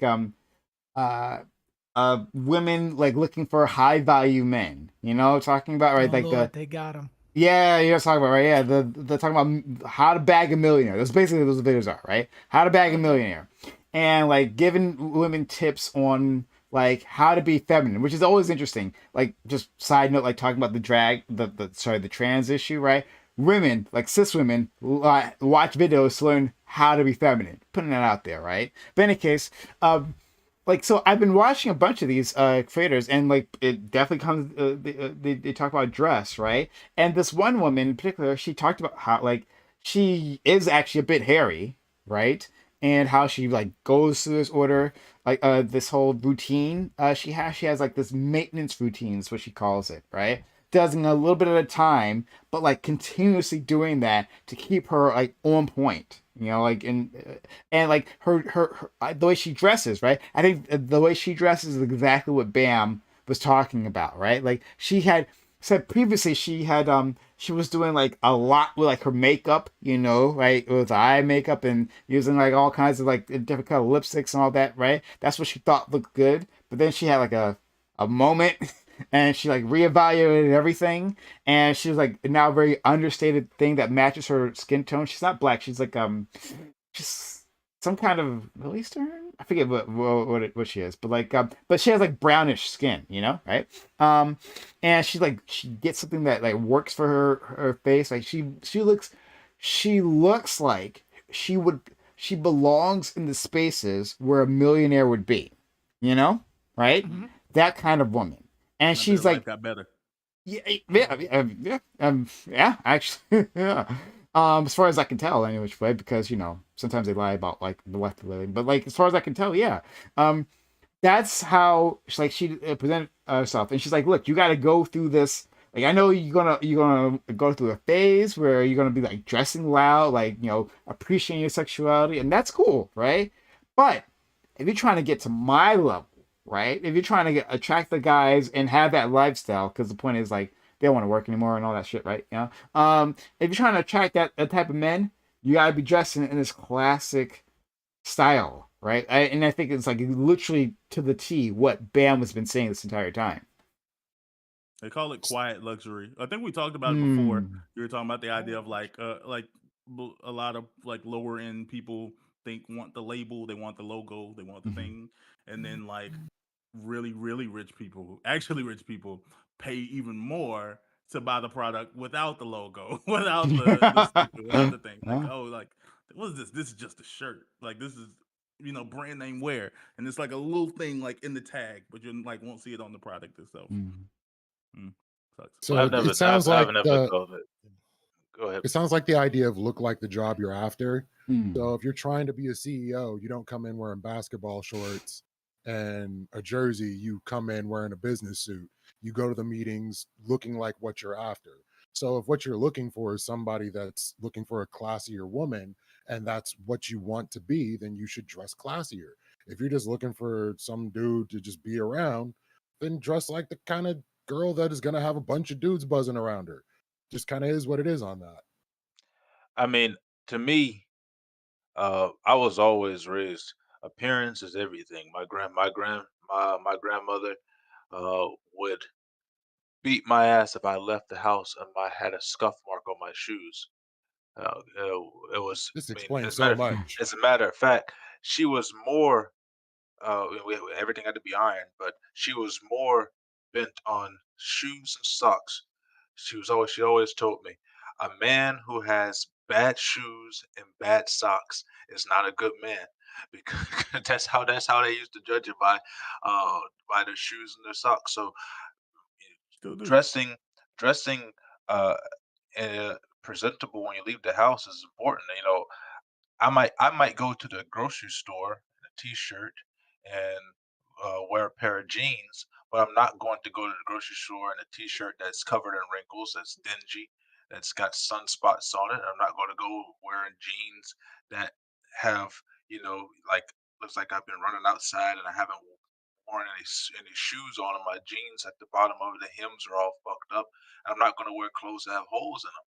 You can wear casual clothing and it still look presentable. You don't have to walk around. And I mean, maybe I might be just old school. I don't understand the purpose of people going and spending hundreds of dollars on clothes that already has holes in it. That's fucking stupid to me. Why would you waste money on clothes that don't work? I'm about to say the holy jean thing. Word. I'm about to say Kanye kind of made like homeless chic. He started that little phase, and it worked. I thought it was dumb too, and then I was wearing it. It's It kind is of dumb. past. We kind of past that now. I'm about to say every now And and then. There's and nothing then wrong with and wearing a then little bit of and then on top discretion. of that, take a look at what's going on with I mean you can say it's black culture, but it's young men culture. You like it really ticks me off. People who wear belts and still sag. It pisses me off. What is the purpose of The wearing belt a is the belt? accessory, not If Listen, the not no, to item. no, if them not niggas. to pull Hold on, your I was just damn about to clothes say up. the point of the belt is that y'all gonna see this Ferragamo, y'all gonna see this Every time. Burberry, y'all gonna see this Fendi belt. That's the point of it anyway. Yeah. It Yeah, pisses it's me an off that accessory, not a like thing to use. if your clothes are not like again, don't buy stuff if you're not going to Hold on, use I it gotta at shoot work. back real quick. Y'all niggas was walking outside with headbands and sweatbands. You niggas couldn't shoot, defend, or dribble. I don't want to hear it from y'all generation. You niggas was wearing 3XTs and We long ain't ass wearing no chains. I saw headbands. it. I seen I'm it. about to say Paige night have We, been night. Paige wasn't there, but yeah, we didn't wear no Word. I'm headbands. niggas. Like It's that. me. I'm niggas. I'm the niggas you talking about. Absolutely. I'm about to say we went through phases, but then again, we also dressed like we was like leaving business meetings in the I'm about to say in the party. I remember all through high school, I wore polos, I wore sweater vests, I wore. Oh yeah, I know they we were got talking sweater about. vests. We had Yeah. the crap. What's the jeans? What's the shorts with the pattern on them? I can't think of them. Plaid? Plaid, yeah. We wore plaid shorts. We all looked like preppy white boys. That was the style. It was black boy, white boy swag, and we all wanted to look like we went to prep schools. But the last thing I'll say is I'm to currently in that pace. phase. I wear mainly polos and flannels for Good. shirts and like just straight blue jeans with a really nice belt. I only have one belt and it works for Do everything. you have a cowboy hat to match? It's coming back around. Good to know what the youth is up to. No, but I almost want one because they just seem. And I have a funny. couple of cowboy hats because But Pace, the reason your grandmother, because I was raised by my grandparents too. The reason your grandmother said that about the socks and shoes Foot is fetish? because no, the socks and shoes are the one thing you like when you were growing up you couldn't cover up. Like a lot of black people used to only have one pair of shoes if you was lucky too. You just like it wasn't like you just had 10 pair. You just had like the pair you had. So it's even not if you that. could go put on, It was even a if you could, military thing. I mean, we're a military family. Half the time, we That's make what sure you current- make that Yeah, shit let- shine. I'm big into a specific thing though. I'm saying that like when people used to show up for jobs, you could pull out your good church suit. You could pull out, put on your tie. You could straighten everything up. But if you came from people without money, they could look at your feet and tell that you walked here. Like they could tell, like, oh, okay, you don't like these are the only shoes you have. You walked here. That was how they used to judge if someone actually belonged, like, or was qualified for a job, or if they actually belonged or not. Like, because you can't, you can't cover up your shoes at the end of the day. If you've been walking in your shoes, you've been walking in your shoes. Yeah, that's true too. But I just don't see. I just don't see what's changed in the culture that has evolved into a way where now it is much more preferred to dress in a way that is denigrating as opposed to dressing in a way that is truly comfortable and presentable for all occasions. Because like we were talking with the dress earlier, most of the conversations that we're having about these clothing choices are not presentable in all situations. Like you're not going to go to school dressed like that. You're not going to a business meeting dressed like that. You're not going to the church dressed like that. I mean, I hope you won't. But I mean, there's a time and a place to dress a certain way. And when you're leaving the house, if the place that you're going isn't designed for that type of dress, you should dress in a way that's suitable to go everywhere. I don't know. Like, I think that's like the lazy man's like look in the fashion. I don't think there is a universal outfit. Like there's things that's like okay most places, but I don't think there's like a universal thing. I think that like Yeah, well, I think that there's there's a time and universal. a place and an I occasion. mean, a polo shirt and a pair of nice fitting jeans. You can wear that anywhere. Well, that's like business casual. I was about to say that like business casual is fine places, but I wouldn't say that you dressed well everywhere you go. Like I'm there not is saying that you have to be dressed well. I'm saying wear something that is acceptable to wear anywhere. I think if you come into the What's not club with a polo acceptable? and some jeans on, like depending on how the Did shoes you make like graduation? you can I'm pull it like, off. I'm just You can pull it off, but like depending on you, I'll be like, he could have came harder. Like this ain't pause first of all, but like you should have like I wasn't you gonna say supposed to shit. put it on PTSO, put that shit on, like and you didn't bring it. I mean, not. I mean, I'm saying this. Not everywhere that you go are you walking down the aisle or the fashion runway. Yes, I mean, everywhere. no, not everywhere. But when you Everywhere. do leave the house, the way that you dress, the your fingernails need to be cleaned. As a matter of fact, your teeth need to be cleaned. Your hair needs to be, Sorry. you know, I need to start painting my nails again. neat. I mean, but when Will you leave wear the Adidas house, shoes with a Nike hoodie on? Yes. I probably wouldn't wear a hoodie, but yeah, I mean, there's no problem wearing that. My mom one of wouldn't. those My mom things. would absolutely not let me. If you decide to wear a big brand, one of the big brands, if you wearing Nike, you can't wear Adidas. You can't wear them both at the same time. I was about to say Yeah, I don't. What? I Wait, This is mean, the what? thing. This is the I'm thing. not a brand Weird. type person. Niggas I weird. don't Out here care gang banging for I don't Nike. care what your what brand I'm you just wear. saying, like, All I'm saying you is, can wear it, it's but you when can't you wear I it. only leave have the a house. Reebok right now. It's when you leave You're the not wearing house. another brand. It's fine. You know, you should Yeah. be dressed in a way that you know you can go anywhere. Like if I leave the house right now with what I'm wearing right now, t-shirt and a and a pair of track pants, I could go to church in this because we on Wednesday nights. Well, yeah, we dress casual to go to church on Wednesday nights. I could go to church in this. Now, would I go to a business meeting in this? No, a Why business would meeting you? is a different type of dress. But I could go literally anywhere else dressed like this. Oh yeah, and just another thing, don't ever wear V-necks. Somebody brought up V-necks earlier. Don't ever wear Well, V-necks. men shouldn't wear V-necks unless you're gay.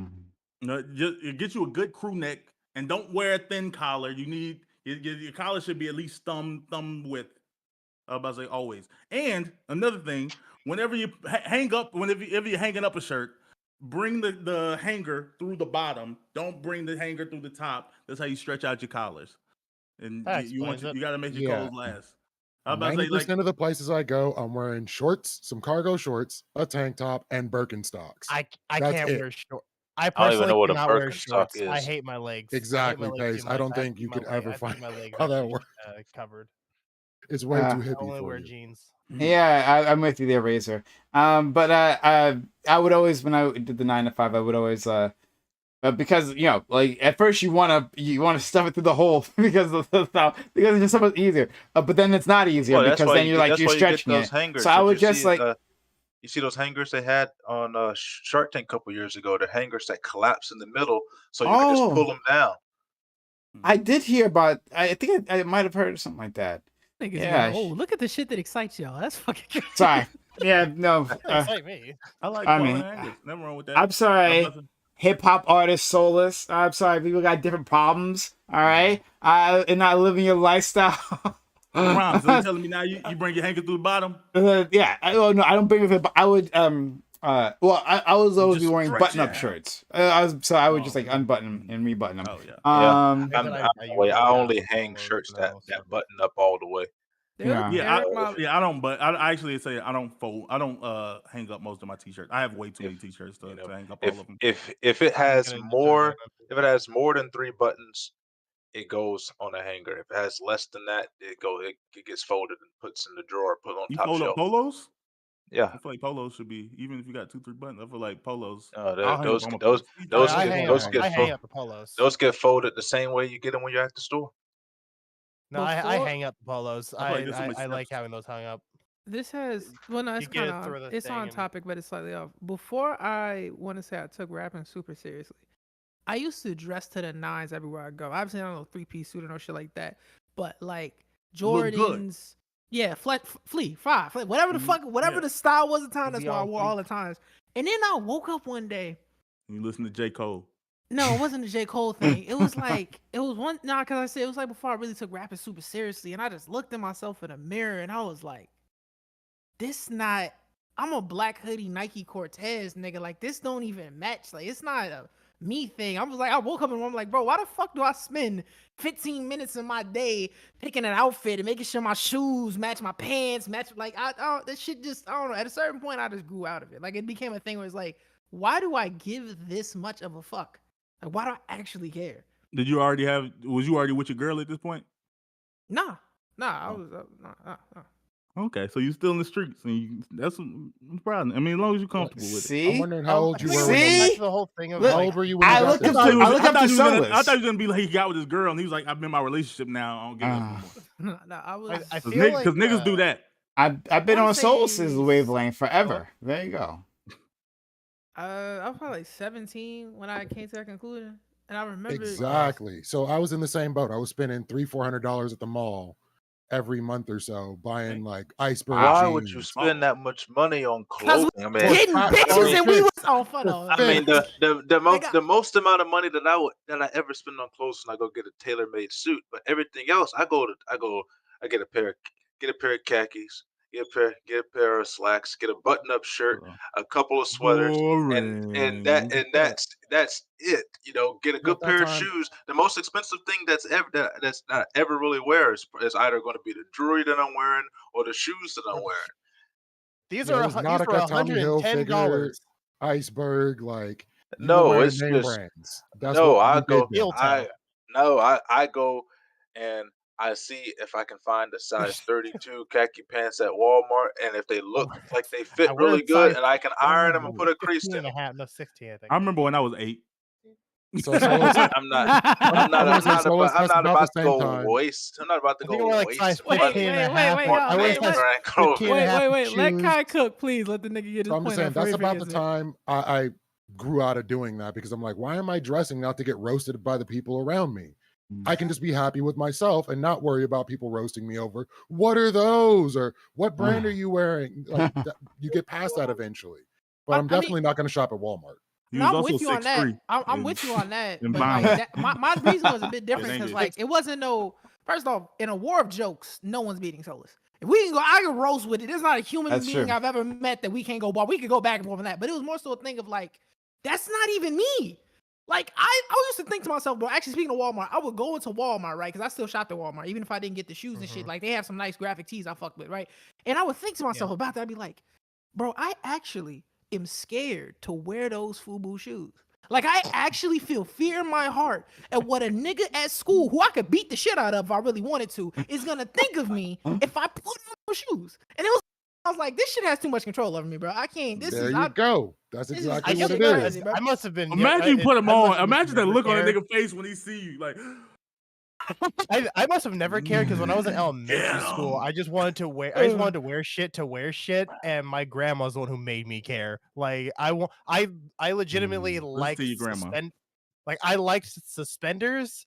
Because my Oh, great yeah, I grandpa like had them. suspenders, too. I would wear them all. Of course, I would wear both of you, them you're exactly with the two people striped who would. shirts. If I was gonna pick any two people in the group, I'd pick you two to like suspenders. Oh, Absolutely. But- suspenders. Nothing depends wrong on with the type suspenders on with the the type suit of though. clothing that I'm you're not just gonna wearing. wear them with Because, regular like, things. for Yeah. say, I like, want. I wear suits all the time because of the type of Let me business that I explain. Let me do. explain what I mean when I say about the wearing suspenders when I was a kid. You just Don't tell me you're admired doing my the great Urkel grandfather. suspender. Like I admired my great grandfather. And I got a pair of suspenders because I saw him always wearing them, and I just wanted to wear what he wore. I had a Mickey Mouse striped sweater shirt, and I put the suspenders over that, connected to my simple blue jeans. Of course you That did. was what I wore to school. Oh, at you're one point. doing and it's fucked the up Larry King. because this nigga's doing some other. I ain't gonna hold you, gang. I was a kid, and I thought. Yeah, but you're a Wait, kid. what's a kid? But- Wait, what's a kid? What's a kid? What age are we talking? Like 6, 5, Like, 8? 7 to 10. Oh, okay. It wasn't You even. slide. I mean, that's fine. It wasn't. Hell on yeah. my I mean, side, but, yeah, like- yeah. like Like I for said, I me- admired my great grandfather. I wanted to dress like him.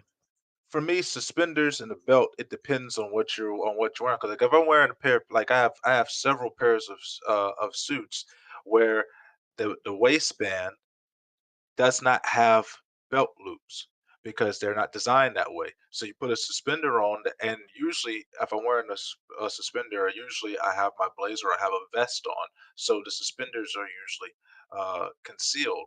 Or you'll have a a pair of pants that we don't have to. they Sorry, we they don't have to have go through the whole they have thing. dress loops, and the loops are so small that you can't get a belt Yeah. through it unless you go spend Yeah, good money those on are a the nice belt. So suspenders. put a Okay. pair of suspenders on.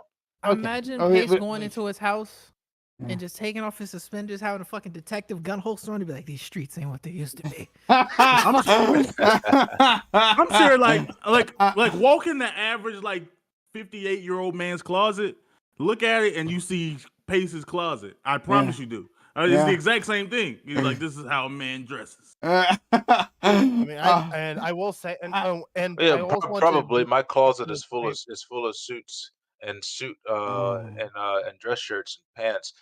Now, if casual clothing, all of Actually that don't stuff like- is in the drawer. Like all that stuff is folded. Okay, all right. So we don't need I was- this whole breakdown, please. I was But- gonna say, Oh my- about like when it came to the attention seeking that the dressing up can be and everything like that.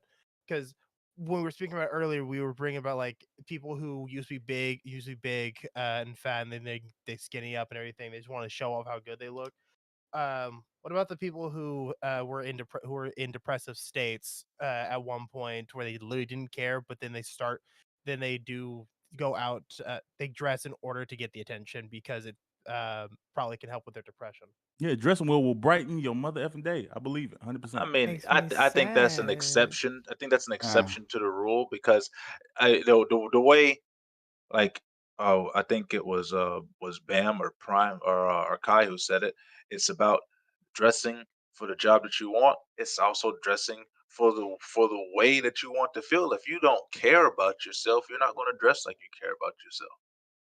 Yeah, oh, one of the first yeah. things they do if like somebody suffering like real depression is they like, hey, take a shower. You know, just go smell good. And then like, hey, let's put some pants on. It adds to your mood. It adds what's like, oh, I'm up now. I Uh, guess. I mean, I can't speak for other people, and Yeah, not that's every. fair. Because like people have told me that like, oh man, like yeah, putting on this suit like changes up my like, your mindset and everything. Like it's never happened to me. That's never happened to me. Like I don't care. It's usually like I they put on this fancy thing because I got to go to a place that I don't really want to be at in the first to begin with, right? And I'm just like uncomfortable the entire time, waiting to get home and to immediately change into the thing I'm wearing right now. Like, so, but I understand. That being said, I'm not going to universalize my experiences. I hear you. That for other people, that it can actually be a. Well, Kickstarter. I just want to Yeah, push but back. they I have just want to to push back. allow themselves I, to I be I just want to push comfortable back though. on what Pace has said previously, saying like you don't necessarily like when you are uh going out, you're just like fine with like wearing something comfortable, right? And like casual, right? And going out that you don't care about yourself, like because I care about myself. I don't give a fuck about these clothes. Like I don't care in the way that you guys care, I should say. Would you? Is that something? Is that a personal thing, or is that something you also accept in others? And by others, I mean women. How does Like, buying you women? yeah, that's Yeah. what I say. Like, are you okay with a girl that's really, really simple? Simple. Yeah. Uh, Or would you prefer the girl that you like talk to? Like, oh, I like that she, mm, does stuff with her hair or whatever. I'm of two minds about this. So the first, yes, I'm okay with someone being like very chill. Like that's fine, right? Like if she's cute, she's cute. Like that'll shine through. Um, but then I also like the exact opposite of that. The all out effort. Yeah, and I can really appreciate it.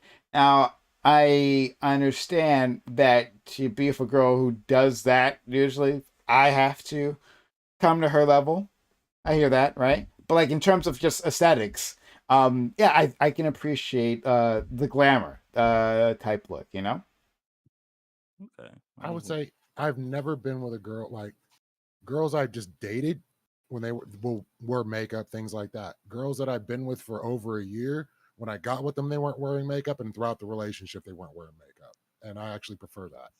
But for me, You'll never I know. I I think I think the more subliminal that it is, I don't want a woman that's just like got all that uh, nasty big drag queen looking makeup on. I think that's disgusting.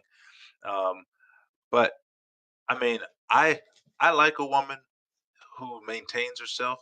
I just don't want to have to pay for it. Do you want to share a bathroom with her? No, Wait, what? There you go. What I I'm the think saying I when you fuck? think got a I girl that think has an I think extensive the routine, ideal makeup, Yeah, it's hair, gonna take relationship. up a lot of the I counter. I think the ideal Oh, I get you. relationship is that each a couple you'll stay together a lot longer if you have separate bathrooms. hmm Like this goes to I what mean, Dream was talking about that time, or it was kind of extended from the conversation we were having before about girls that like maintain their weights or sizes or whatnot. Um, like I think that like Dream was talking about like, oh, dating someone who values fitness, and I'm like, I don't. Some people do. Some people don't. Some people just want like as long as you look good. I don't really care what you like. What effort goes into maintaining it. If it's a lot, it's a lot. If it's not, it's not. I can imagine as most people. I personally, as someone who has always been bigger my entire life and Mm. kind of has been making efforts throughout my life to like be. I mean, I always worked out, but make efforts to be smaller. I actually do value the Mhm. concept of fitness itself, regardless of like even though I've never dated a big girl. Yeah, I could tell when a big girl's attractive. I just never dated one. But I value a girl that's like, oh, you don't just look good, you actually work out. That was Mm. actually one of the negatives in my last relationship was that like my girlfriend, great figure, super body, but she didn't work out, and I didn't like that. But Huh. it wasn't a deal If she breaker. already had a good figure, why did she need to work out then? Again, I think it's the Maintain it. value of it. Like Mm. I think that the concept of working out and like paying attention to the Yeah, but fitness is an extension of like health. I'm not all that big into the working out thing. I mean, there are ways to watch one's health without having to go be in the gym all the time. Like for me, I have an extremely fast metabolism. I will never be fat. Like I tried to gain weight. As a matter of fact, I went to the doctor. They said I gained 10 pounds, and then I went to the doctor the next week and I lost all of it in that period of time without doing anything. So It's not having necessarily to about work out. fatness.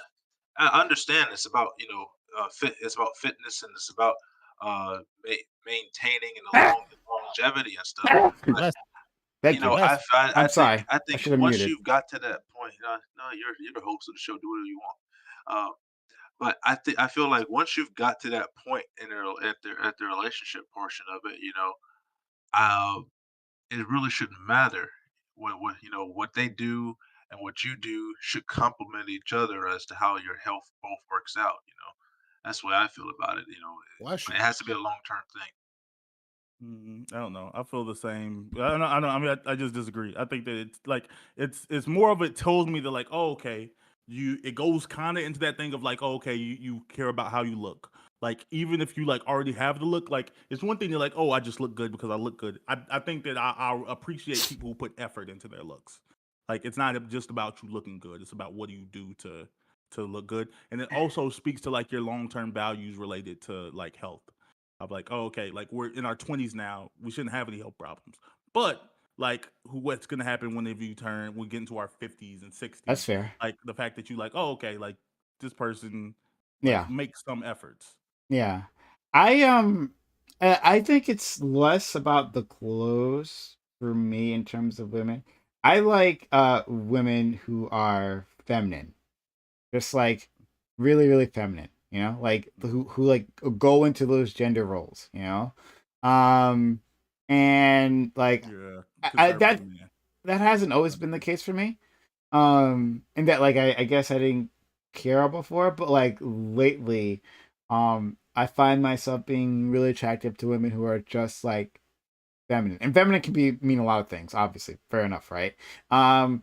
But there is like I don't know, there's a certain draw to me for that. Like not just like because you could be a woman obviously and just be like, casual about like the way you operate within the world, right? But like women who are like very very feminine, I find myself being into that a lot more than before, which I find interesting. Yeah. You're becoming a man, a conservative man. I see it. Oh my! Um, All of a sudden, Pace. I'll be Traditional 50, values, early 56-year onset old Republican. closet is what I'll have That's it. soon. Yeah, you caught the case of the early onset Republican. Like Uh, like now so- you're gonna like you're gonna just grow into it each day. Like one day you're gonna like start looking at World War II. You're gonna is I'm about to say is gonna be over with for you. yeah. Um, Assuming we start with the Statistically, by the Roman time you Empire turn every 45, it generation. will be that way. not for black people. Yeah, no. But that was just a joke. No, actually, it's a terrible idea. um, Did you read any of the things I sent to you? I didn't have the chance because I was watching the news. I was watching the news at the time. But could you TLDR? I know you did send me stuff, but like yeah. Yeah, so two things. I don't know if either of y'all like if y'all don't find neither of them interesting, then that's fine. Just something that I saw kind of last second. Number one, there there's a bill going on in Mississippi related to the concept of closing 3 universities. It doesn't specify the universities, but it's just basically it's supposed to be connected to potentially the 3 lowest performing universities. And expectations say that if the bill were to pass, there's a bias that it would most likely be the 3 HBCUs in the state: Jackson University, Alcorn, and I can't remember what the third. Oh, Mississippi Valley, Mississippi Valley State, which is the 3 HBCUs in the state. Now, according to the legislation, it doesn't seem like it has a high chance of passing, but I thought that there's an interesting conversation there. One, to like, should we have a problem with the idea of closing like the only predominantly black institutions in the state, especially in one of the actually not one of the most predominantly black state in the union.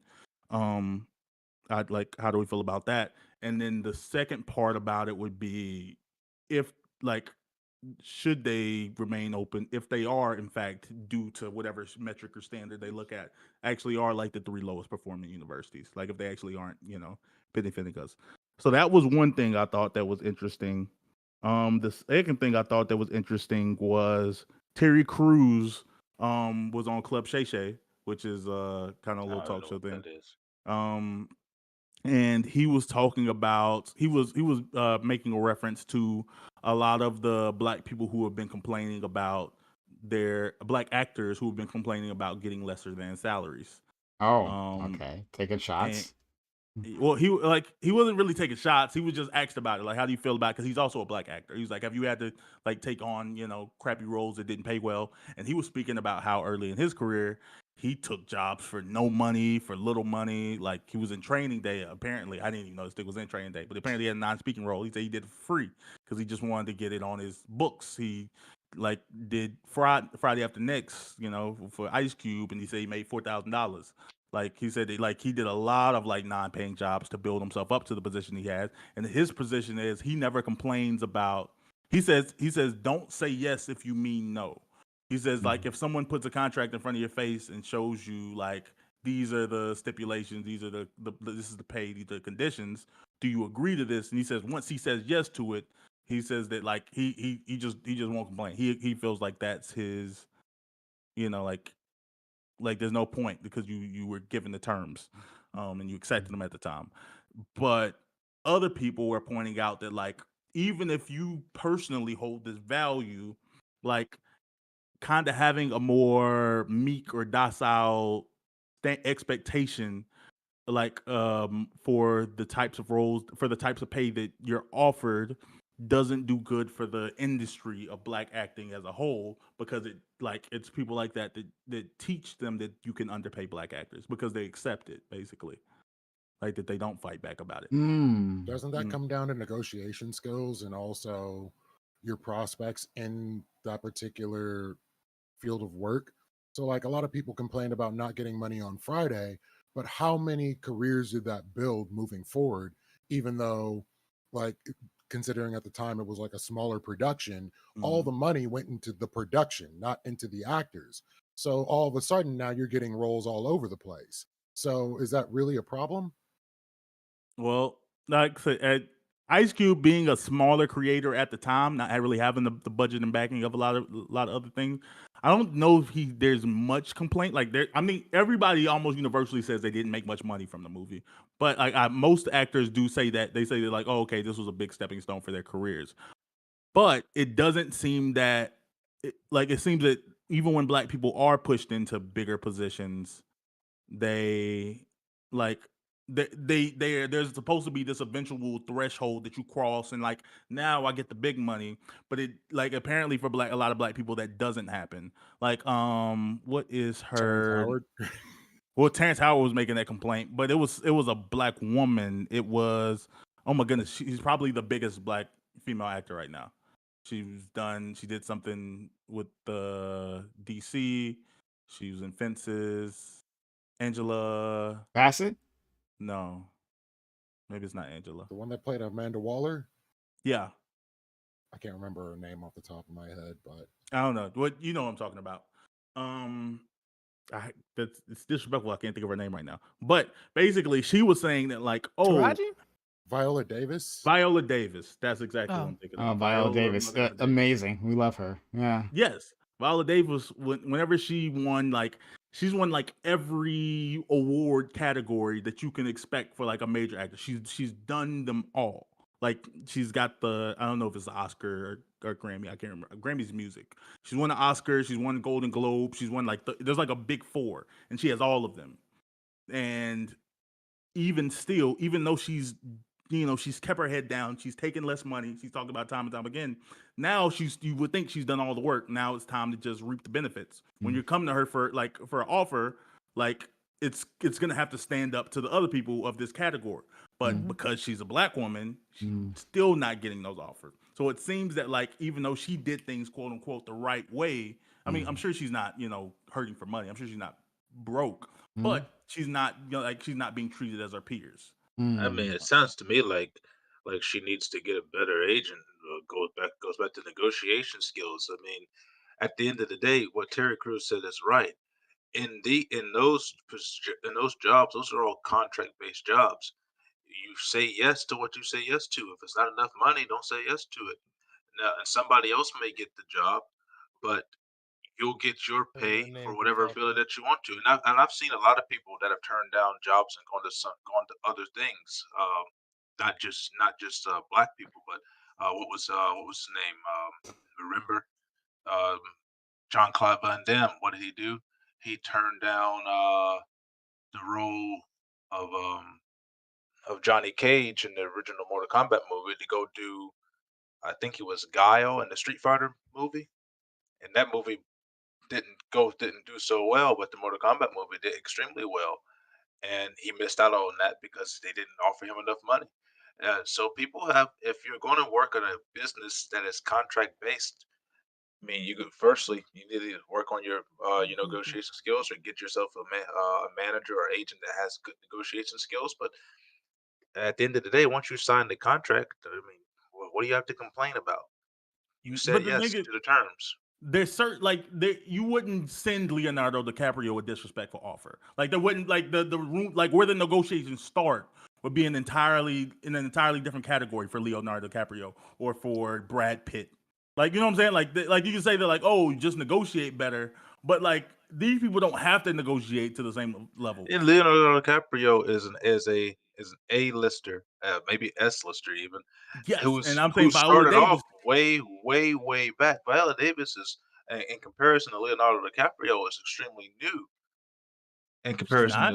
In comparison to Leonardo DiCaprio, she is. Leonardo DiCaprio's film credits go all the way back. Now, if you take the same thing with a black person, Eddie Murphy gets whatever price he wants because he's Eddie Murphy. Eddie Same thing with Murphy. That's Denzel true. and Morgan Freeman. They get whatever price they Sorry, hold want. on. I don't But even that's know the if Eddie problem. Murphy himself would agree with that statement. Yeah. If I'm not mistaken, Eddie Murphy has came out to speak on the disparaging deals that not deals, but like the disparaging treatment that black people have gotten in Hollywood all the time. I think he boycotted or was going to boycott the Oscars because of that. And if he didn't boycott it, I think he gave like a speech about it. He accepted to host them and then got up there and was like, "Hey man, treat niggas better," and dip. Yeah, and like let's say it even was true, right? The people you name were Eddie Murphy, Denzel Washington, and Morgan Freeman, right? Like literally the top black actors of their time, like at the pinnacle. And if anyone was going to be able to command a high price, it's going to be them. But how about everyone even slightly below? Because as we've already established, Viola Davis would fit that category, right? Like I think she's at the pinnacle. I think she's like Yeah, she's amazing. Like, yeah, But like in she's terms of actually very astute. stature and like how she's viewed in the public, I don't think people would view her in this same light, fairly or not. But in any case, right? So anyone below the mountaintop, right? They're all being treated poorly. They're all being treated poorly. And so, like, you can't say like it must be a They're problem getting of paid negotiating. millions of You dollars. can't say They're not no, being no, no, treated no. Hold poorly. on, no. Let's not do that. Let's not do it. The industry they're in. And I don't blame you. And I don't blame you for having that perspective. I had that perspective previously, right? It's like, what are these like rich motherfuckers? Like, I don't care, But when we're talking about like if we're going to keep things fair, if we're going to have an industry that pays people millions of dollars to act, right, to bring in these massive box offices, right? Like if we're going to do that, then black actors need to be paid the same way as white actors. Like that absolutely is the case, and you can see it. Like in Taraji P. Henson, she's already been on this, right? She's like, I did the come up. I did all those jobs, the shitty jobs, and now I'm a certain level, right? I brought in like a certain level of box office returns, and still, like they come at me with these paltry amounts, right? It's fucking racist. It is what it is. There's no two ways about it. It's racist that a white actress who's done less than her, that's done way less than her, will get paid way more. They won't disrespect her that in that same way. It's racism. It simply is. Yeah, it Heard was about this. Go Oh ahead, no, you man. go. No, you go. I was about to say we've heard about this in several different industries. When y'all spoke about it, I immediately thought about like coaches and sports specifically to talk about how black coaches, like, first off, they throw you in a situation that's bullshit, and you have to make something out of nothing. And a coach that is dog shit can get the same opportunity over and over and over and over and over again, whereas you as a black coach have to like prove yourself. The idea of black people having to deal with the black tax of, well, you're black, so we can nickel and dime you, we can shortchange you. I mean, it's not new at all. Mm-hmm. Yeah, Monique's been. I mean, people for bad or for Getting worse, have been talking buckets. about this for years. But in her most recent interview, the quote she said that like immediately like smacked me in the face. She said that if I was white, you know what they would call me. She was talking about like what she had made and the way her position, and she'd been blackballed. She's like, if I was white, you know what they would call me. And he was like, what? He said they would call me Melissa McCarthy. And I was like, that is a very spot on comparison. Melissa McCarthy has been stars in things all the time, you know, but like, and you know, they're similar levels of funny. If anything, Monique's probably probably a stronger background. She's funnier. She's even more talented, I think. Feel you, Yeah. but I'm with you. Yeah. And it was just, but like we like I said, we see these things happen again and again. Terrence Howard's one of his things, like one of his things related to beef was like people always complain like, oh, Terrence Howard was dumb. He walked away from the Marvel deal, like he, you know what I'm saying, like, and you could say here or there, like, you know, maybe that deal ends up working out for him long term. But what a lot of people don't know is it wasn't that Terrence Howard was being ungrateful. Terrence Howard took a contract for like a two or three movie deal when he signed on to Iron Man 1, and there was a pay requirement for that movie.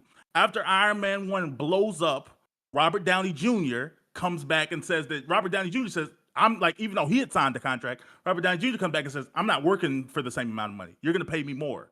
Renegotiated. And he renegotiated. And instead of finding Robert Downey Jr.'s money, after all of the success that Marvel was going to be, they went to Terrence Howard and they said, we're like, even though we put you in this contract, we need to take your money and give it to Robert Downey Jr. We're going to take your money and give it to him.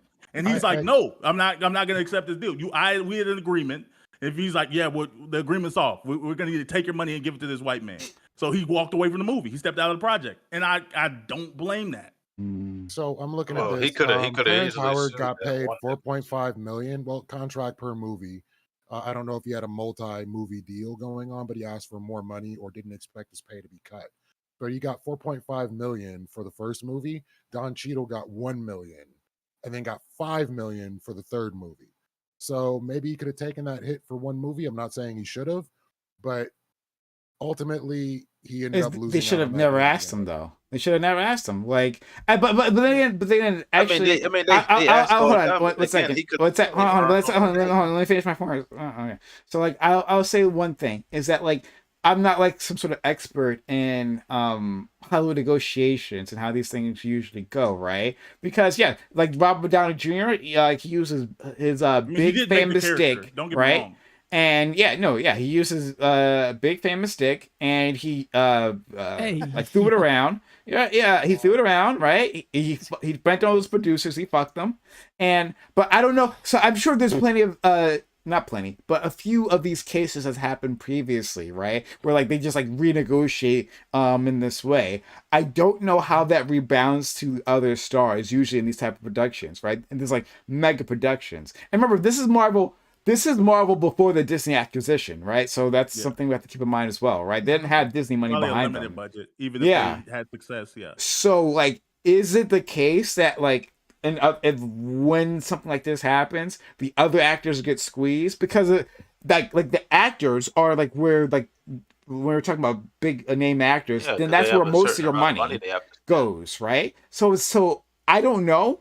I just don't know, like, whether, like, what happened to Terrence was actually racism. You know, it might have been, but I I don't mean, know. if I was in Terrence's case, I would have probably made an argument. Go with the Lester contract and get a percentage of royalties for tickets sold. Whenever we Actors, have this, actors here's the actually deal. never want those. Actors want their money up front. Like you don't. I mean, some people do those deals Yeah, and I we hear mean, I about them get and it. they end up great. But like I the get it rule of with thumb the in the acting world actors. is never like base it on the box office because you're not over marketing. You have so little control over that. You rather That's just take true. your money on the front end. Like sign, this is my deal. Give me this. That's true. Mhm. I use the idea of royalties as an example because the the black person who changed the industry for negotiations when it comes to getting money for what you put out as a talent was Michael Jackson. Obviously, he changed the way that we negotiate or for in the music industry for how you were getting your percentages and how you were getting royalties the on the work that you did. Because I think when Michael made the Thriller album, I think he was getting like 20 cents per album off of each album sold, and they were selling albums for like 30 something dollars or whatever. I'm sure And it wasn't that much he shit back in this time, and but I understand your point. but he renegotiated that over and over and over again to the point where he was getting like 25% of everything that was sold and went that way. So saying that changing the way that black people negotiate in Hollywood is going to be big, but in order for that to work, somebody's going to have to take a cut. And I don't mean a cut as in that they're going to have to be cut out of the picture for making money, but they're going to have to make a stand and stand firm on it and actually win a case uh, that they can take to the Supreme Court to prove discriminatory Oh, I see what you're saying. processes. Yeah. And I think it's weird to assume that black people just aren't negotiating good. So then I'm also seeing that Terrence Howard was the highest paid actor in Iron Man. He made more money than Robert Downey Jr. did. You mean Iron Man 1? Yeah. That would make sense in Iron Man 1. I'm But about to say not, Robert Downey Jr. was like coming Yeah. off of some stuff. They took Yeah. a risk on him. yeah, Now, yeah. that surprised got- me that he made more, but He got $2 million more than Robert Downey Jr. did. That I think guess I 'cause Robert believe Downey that for Jr. Iron was a Man lesser 1, but known not for star Iron Man at 2. the time. Like No, the he had story severe sounds drug believable. issues. Yeah, it was. He still was- does. Which is why he was perfect for Iron Man. I mean, Tony Stark, shit. Fuck it, I was just about to he say, saved his career. so whenever this topic tends to come up, it's usually like the black elite that bring it up, and I kind of go by the cachet of it. Like Taraji P. Henson, Viola Davis, Eddie Murphy. When those folks speak on these kind of things, if they're saying it, I feel like that alone gives it some credence. Just because if the elite of the elite are like, yo, man, they ain't giving us good deals, I don't like this. I don't know who the fuck else needs to say it at that point, right? Like I could see if it was just bumfuck nobody saying that I'm not getting these deals and they're shortchanging me. But if the best of the best of the best say it, what the fuck do they have to lie about? Yeah, it just But the seems like it prob- only but the gets worse problem- as you go down. I'm The sure. problem is that they haven't been able to prove it. Now, if they, like I'm saying, somebody who's making these complaints, they're going to have to let it run its course and run it all the way to a court so that they can actually prove that, and then the law can get involved and force those things to be made equal or at least make them public public awareness of it. When I mean public awareness, I mean make those things public out there so that way when somebody else is coming in to look for a contract, it's public out there. Everybody can see what the number is, so it's But negotiable Pace, for everybody. Hollywood's like even- the Wild West. How do you prove something like I that? was How do about you to prove say, that like your value It's as an very actor? easy to prove it that way. But- You know, but- every actor has a catalog, and their catalog you can go back and you can look at the amount of money that they made in those catalogs, the amount of money that the box office drew, and what their position or ranking in those things were, and you can add that to your catalog. And then when you go and you get a contract, or you're trying to negotiate a contract with another producer or or agent, and they're offering you something that's less than what you're worth according to your catalog, you can prove that in a court of law. But I don't feel know like you about could just, I was gonna say, you could just dance around at 1,001 degrees. Yeah, you have the same catalog as Leonardo DiCaprio, but your movies would tend to be in a different genre. Or we don't think that you have the same dramatic skill that he does. You're more of a comedy actor. Like I could think of 1,001 ways I could dance around that and say, well, yeah, you had a similar catalog, but you're actually two different Yeah, actors. you was in the movie, but Especially, they didn't come for you. especially if what was on the line was a racial discrimination lawsuit. Yeah, I think I think entertainment is really kind of the Wild West. It's Yeah. kind of you get what you get. It's Mhm. very difficult to quantify what you're going to get paid for. So you don't know if the production's going to be big. You don't know if there's going to be a sequel. If you Mhm. don't have a one of the better instances of this was what's his name? Billy D. Williams in the very first Batman movie played Harvey Dent. He had a Mm. pay for play contract. So if they didn't bring him on to play Two-Face for the later movies, they still had to pay him. So he still got the money he was supposed to get, but nobody knew if these movies were going to be a thing, if there was going to be a Two-Face. He's like, either way, if you use the character, you're going to have to pay me. That comes somewhat to the negotiation part of it. And he was a big name actor. He's like, in the Black community, Billy D. Williams was like probably one of the better known, like, Yeah, good because of Star looking Wars. actors. Yeah. Yeah. So like Denzel Washington, Billy D. Williams, like these were the names that you go for if you're looking for a leading man. So when you happen to fit into that criteria in movies, you may be able to have some wiggle room in negotiation. But if you're in a smaller production or they're unsure of the production, you may not be able to argue in that way to get what you feel you deserve. And I don't know what Taraji's deal was. I would like to think that she is a very well-known actress that deserves what she should have got, but maybe she got a fucked up contract, or maybe she wasn't able to negotiate. Well, I won't even say that. Yeah, I would just say maybe she just got a really bad contract. I was I about to found- say I the found best way article that I about think it. you can prove this, if you wanted it to be brought to any kind of legalities, not even legality, like you actually want to change something I think is more foreseeable, is you would have to have somebody that, as Dana White would say, do it your fucking self, right? Like if you, because a lot of times what I've noticed when this conversation comes up is people speak about, not diversity, what would be the fucking word? Marketing? Like a lot of black folks get tagged with the, oh, well, you don't appeal to global audiences. You know what I'm saying? I can't sell you to everybody. Like, no, but that's seriously something that people bring. And, as a black person, you're not, you don't live under a rock. You know that a lot of the world doesn't really fuck with black folks. That's not like the crazy It's thing to say. Asia. It's China. Yeah, I was about to say, they but replaced David Hasselhoff with Samuel L. Jackson. I think we can get a shot every now and again. Yeah, but that's my point Samuel being Jackson. is that I think what it would take would be somebody to put the big bucks behind black actors, have it be successful, and hold that up as a, hey, no, you are worth this. Hey, we can mark. Somebody has to do it. Does that make sense? You know Well, what I mean? people do it. The issue is like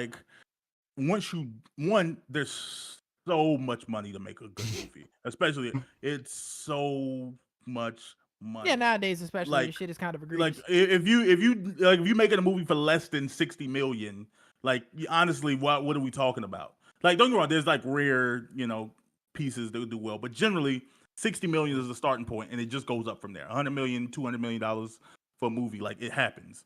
So you're asking for really, really wealthy black people to do it, which Oprah and them did. They got together with their black pockets and they funded The Color Purple. They did it.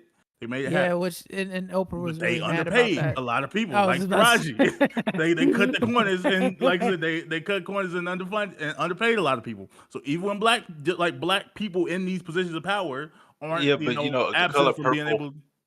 The Color Purple was also, I hate to say it, another one of the, like what Solus was saying, one of those marketing things, because let's be The movie did extremely well. let's be fair. It did very well, but The Color Purple is a black movie. Uh-huh. White people cannot relate to anything that's going on in that movie in the way that I black think it went up. people I think it was up for best picture. Yeah, Right, well, Yeah, yeah, I know yeah, it did. I know it did. I'm just saying, White people liked white it. people can't react to it. It's the same reason I know lots of black people that love the Dukes of Hazards, but black people can't relate to Dukes of Hazards like white people can. I don't know about You know, that. I don't know if the color purple I equivalent think is the like Dukes very of much. Hazard. I'm not saying it's the equivalent. I'm just saying it. You know, you're not going to get the same Oh, yeah, 72% uh Metacritic, 80% Rotten Tomatoes, 79% marketability out of it as if something, let's say, 82%. um a black person were to get, I don't know, a black person Mm. were behind Marvel Studios and made one of those things. That's something that generally everybody can watch because it's not relegated to one specific part of history and time that looks at things a certain way as well. As Uh, like I I said, just so looked it up. Actually, I was wrong. So one Warner Bros was behind. I'm sure you at the end of the day, once you make a project, no matter what you made it for, you have to sell it to a big three. You have to sell it to Columbia, Warner Bros, or like you have to sell it to like a major production company. I get that, Yeah. but looking at it, so it did go up for all the awards. It did have the best actresses. Like it did those things, but it didn't make money. So I was wrong. It was $100 million budget. It looks like it grossed box office worldwide 67 million. So I'm reading Yeah, I the was just article about you to. posted, Bam. So I got a question because this is Mhm. what I'm seeing here. It says comments about how much taxes and other fees eat into the actor's salary, adding that black women face systemic obstacles. And then in the very beginning of it, it says Hinton told Variety in 2019 she was offered 100,000, negotiated up to 150,000 from 500,000, but after taxes and paying her team, she said she only pocketed about $40,000.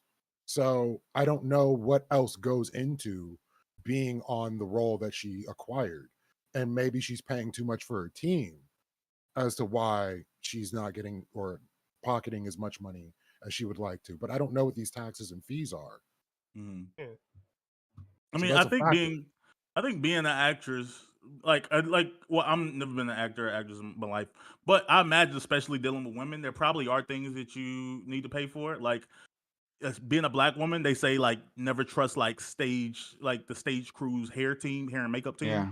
because Mhm. it's usually just people who just don't know how to deal with like Black hair. your black hair. So it's better just to have someone you know and trust to do it. Now again, that doesn't mean that this person should be making $250,000 a year. I don't know, what she was actually paying them or whatever. But like, I'm sure there's a lot of like moving parts like that. I'm sure there's assistants. I'm sure there's different, pieces involved.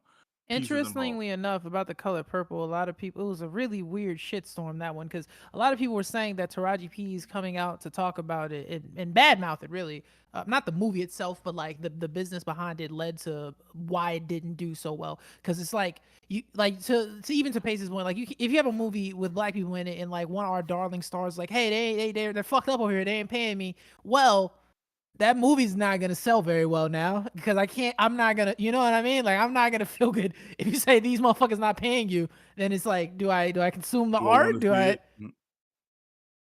Yeah, Oprah Winfrey. Like I don't know the story behind that movie, right? I Mhm. heard there's been a lot of Hoopla. drama. Go on. Hoopla. I don't fuck with you. I was just using a funny word. Never Yeah, mind. yeah. Go ahead. I've heard there's a lot of a drama behind it, but like Oprah Winfrey is like about that status quo, right? Like this woman, she ain't Mhm. about the struggle, like in the same way. She just isn't. And not that like she's anti-black. I don't want to say that she's anti-black or anything like that. But she ain't there for the struggle. So like No. if she like underpaid her actresses, right? Like if that's what the thing that happened, again, I didn't follow this, so I don't know. That's something that happened. I find it totally believable, actually. Because she ain't I about know. that life. Not to I was about to say a positive sympathize. example. Oh, you good? Say it. I was about to say, and not to sympathize with the other side of this, because as an artist, I always lean more artist than anything. But what I've noticed with black CEOs is this weird shit where, like, if the industry standard is to shortchange black folks, right? And not that this applies to Oprah, actually, because Oprah got it. But if the industry standard is to shortchange black folks and you ain't got the budget to pay them what they're worth, then you find yourself in a bit of an odd position, like with Ice Cube, right? Because he was saying that, like, yo, I was a startup nigga. Like, y'all said I should have paid these motherfuckers more money for Friday, but y'all acting like I had it like that, like I didn't. And I got who I got because I could get them, because that's what I could have done with my resources. If I had the money to pay them, well, no one else was doing that. Like, it's a weird, you're in a business that's already fucked up. Does that make sense? Like, you're already in a place where this is fucked up. You can't get that kind of money, that backing the investment that maybe a white producer could have. Yeah, like that. you trying to do something really noble, but is your pockets deep enough to do it? I hear you. Yeah, I was about to say that's actually what I was going to bring up is Ice Cube's probably a positive example. Not just out of paying He people because tried. he can't get approved for budgets, like his politics or whatever they are. But Spike Lee the too. man can Yeah. direct and produce a movie. Well, he can like Ride Along. Ride Along had a $25 million budget, which again for movies isn't that high. And I'm sure half of that went to Kevin Hart because Kevin Hart don't come cheap. Kevin Hart. So he didn't have much money to put into. I'm sure he didn't get to pay many of the actors much outside of probably Kevin Hart, but it was $25 million budget. It made $155 million globally. Ride Along 2, but the thing is, at this point, you would imagine Ice Cube would be a proven commodity, but he talks about all the time he has trouble getting funding approved for his like black projects, even though everything he does puts out a hit. Ride Along 2 that was like $40 million dollar budget and made like a similar, like another 140 million. Like because people have been asking for another Friday. He's been trying to make another Friday movie for 2 decades. Now he technically doesn't own the rights to Friday. I don't know Really? which. That's not surprising, especially if you're talking about a person who didn't have the money to like finance it. Yeah, I mean, like, you Yeah. have to get funding, and that's usually part of their thing. Like, So, I'm we sure have the he has right like a to royalty, get this. but Mhm. like they have to like give up the IP Yeah. of it. So he wants to get Unfortunate. another Friday movie off the ground, but I think he dealing with Universal maybe or whoever owns it. I mean, probably Universal if I'm thinking back to the 90s. But he was saying that like they won't give him the money. They won't approve the project, even though black people love Friday. And like I said, no one's willing to give Ice Cube $100 million, even though I'm sure Ice Cube would do an interesting product with that level of money. Yeah. But It's to happen that a lot of black ideas might not translate to corporate white America if those are the people cutting the checks. Because yeah, to me, it's like Friday. Fucking, I can think of 1,000 black ideas. A new Def Jam game, like nigga, it's 1,001 black ideas. I'll be like, bro, this shit is printing money. But I don't know if it necessarily translates all the time. Oh yeah, Straight Outta Compton. That's the other one I was thinking of. Straight Outta Compton did really well, but he had trouble. But actually, it might be so. One, I think there's racism like just packed in there, like one way or the other, no matter how you look at it. But, like I think also we're looking at a different movie landscape than we were previously. think there's more zeros in the game. Yeah, I okay, think yeah. that like Dravidian, thank you for the sub, man. And also I didn't get to thank Bam previously for the sub. You good. You know, The man. 100th sub. The 100th sub. Thank you love you, for that. It's really kind Bam of you. deserves 100. fanfare for that. Yeah, man. I'm Thank at you. 100. Yeah, it was 100. It's a It was milestone. 100th I'm giving you way too much money. You should have never told me that. No, I'm just kidding. sub. I do it with a smile. I'm glad. Thank So you, support. man. I really appreciate Shout out that. to Pay. But yeah, we're dealing with a different movie landscape, and like literally what I'm talking about is China, right? Like producers like they rethink because you can make money, right? But then you can make more money, right? And like they like no, but No, they- you're serious. Just how you said it was funny. I know, right? But This but is like business. yeah, This but is you have to money. think about it. It's but, like, more money. More money. It's there's about so like and this is as true in the video game business now, and it's like the thing that people are talking about, like why people they're making live services. Actually, I can relate this perfectly to the video game industry, right? So, if you right create like an amazing single player experience, like Final Fantasy VII Rebirth, right, the one I was just talking about, right, like that's gonna make you money. Right? It's gonna make bank. Sony or Square. Keep getting mixed up. Square is gonna make a shit ton of money from Final Fantasy VII Rebirth. Guaranteed. And even off the back of a strong IP, guaranteed. However, if Square Enix had instead made a live service, right? Now most of these fucking fail. We can see that they fail. But if it hits, the money just it's a just starts truckload, printing. right? And you're talking about like Fortnite money, like it's a truckload. It's a never-ending truckload. So that's why they keep going for that. Now, relating it back to what we were talking about, right? Like, so you're talking about creating another Friday movie, right? Or Ride Along or anything like that. That's going to make money. But I want to make more money, right? Like, Right. I want to, like, if you're in that boardroom, if you're that white executive, we don't give a fuck about the culture, right? Or a fuck about movies, really. And it's just trying to get more money, well then you're not going to greenlight that project for Friday because you're gonna thinking get like another Fast and Furious. yeah, exactly. That's what we're making. Exactly. So you're gonna think about the Chinese market. What can I do that will hit there and in the U.S. right? And like Friday might just hit in the U.S., but is it gonna hit It doesn't have in the China? international No. pool, So yeah. they want to make Yeah. more money. Like think about it that way. I think. Yeah, if you look at all the actors that have apologized to China for making statements because they know it's going to hurt their bottom Yeah. line. If you John look at the Cena. changes that Hollywood make in Chinese, no less. If you look at the changes they make to certain properties, like even for Demon Slayer, they had to remove the manji earrings because it was offensive to China. So like there are certain things they have to do to appeal to Well, or to certain that makes audiences.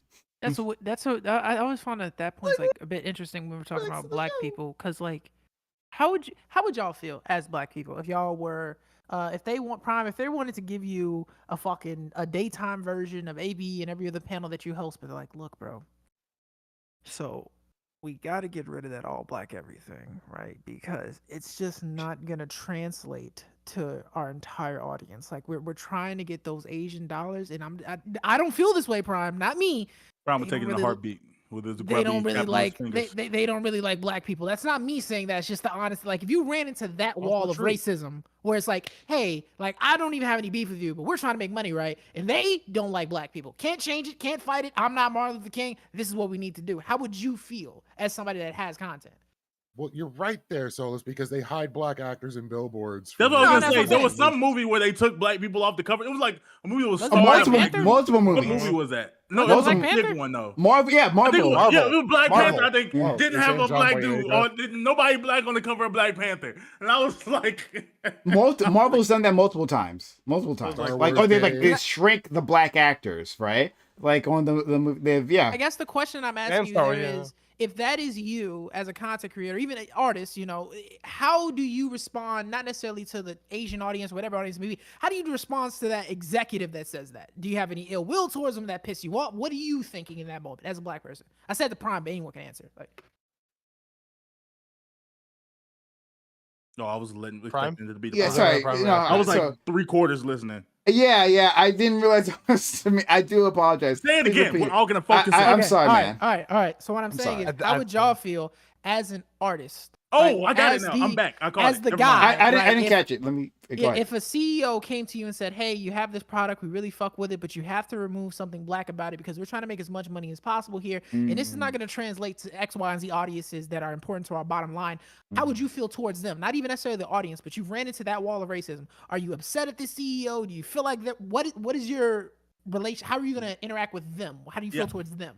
I try to make some like if I'm and this is me being 100% real right now.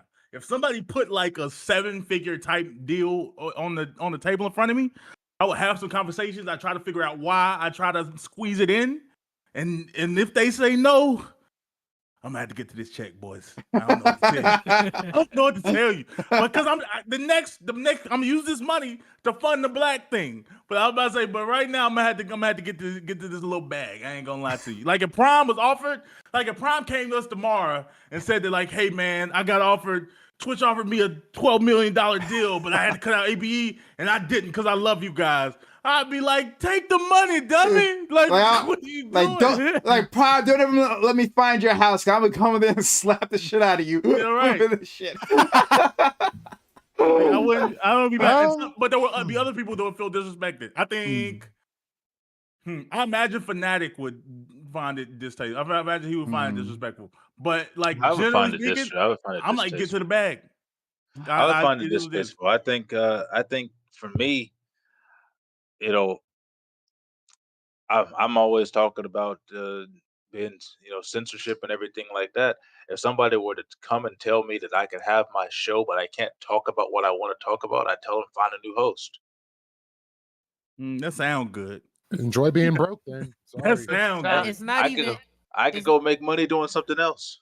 No, what they've Like, told you is, and I'm saying you're in the negotiator seat. The ball is in your court. And what they've said to you is, we love what you're doing. Make it less black, though. It's just this part, like I said, just doesn't really man. appeal well with audience. We tried it every way. Just doesn't seem that the audience is F with it. And like, this is a business. People got kids. People got mouths to feed. We can't take chances on stuff that's not, that's not hitting.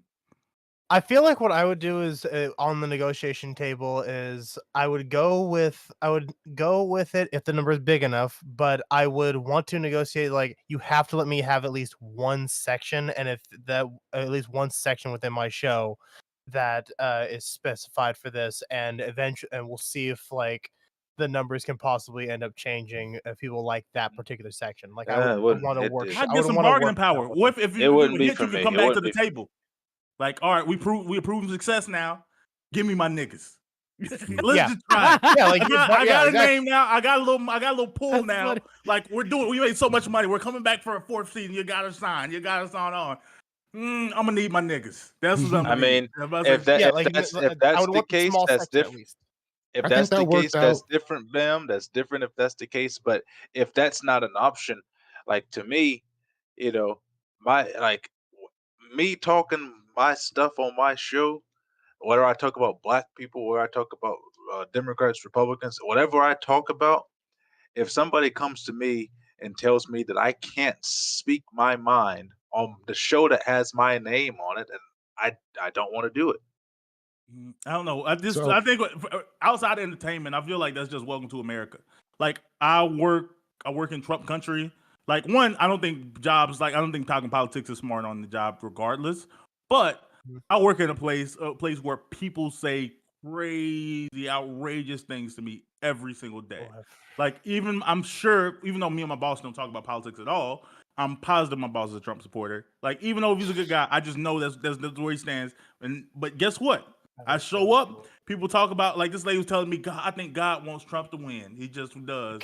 And you know what I'm just for real. That's where I live. That's the type of environment I'm in. So I just nod my head, I smile, and I say, I don't say anything. I just let them say it out because that's what I have to do to make money to provide for myself. I don't think that changes with entertainment. Like there's certain things that you like, especially when there's more money on the line, that you become there's even more things that become even more of a brand risk. There's things that like, oh, okay, there's conversations you don't engage in. There's people that's not good for your image to be dealing with. I don't know. And we're I paying think you Even if millions you're of like a dollars. big even if you're like a So- big I influencer with a disagree lot with of that. eyes on you at all times, there's a There's reason why a actually- lot of influencers nowadays will I mean, try and distance themselves from big news shit. there's an of- example I of get it. this. I get Arsenio it, it's Hall lost real. his show. He brought on Louis Farrakhan. His show fucking ended after one season. Well, I believe it. Farrakhan is It horrible was crazy person, but- popular too. I mean, even in the But- streaming space, a lot of people are having that conversation about Sneeko. Sneeko was effing with like Sneeko got up with like the AMP, cussing at all the larger black little streamers. Okay. He did his own little content, but he was like he had became close with them. Then like, but he was always smaller than them. Like he was like smaller, but he still was a creator. So then he chose the red pill route. He chose Andrew Tate. He started making all these like crazy comments about women. He attached himself to that train because at the time it did get him a level of clout that he had never seen before, and he was making money that he had never seen before. And then he got latched on to Nick Fuentes and Kanye West. He rode that train as far as he could, and then and because he had he be- right wing views, he got with the Nazis. he became a massive brand risk. So now, other content creators, all the content creators that used to F with him, don't like because I say this because there was a clip of like Castanet and Speed like walking directly by him and like not saying anything to him. I just seen going out and they're like, dang, why could they do that? And it's like they're in a position where they are making hundreds of thousands, millions of dollars a month related to their brand and people they associate with. You can call it friendship all you want.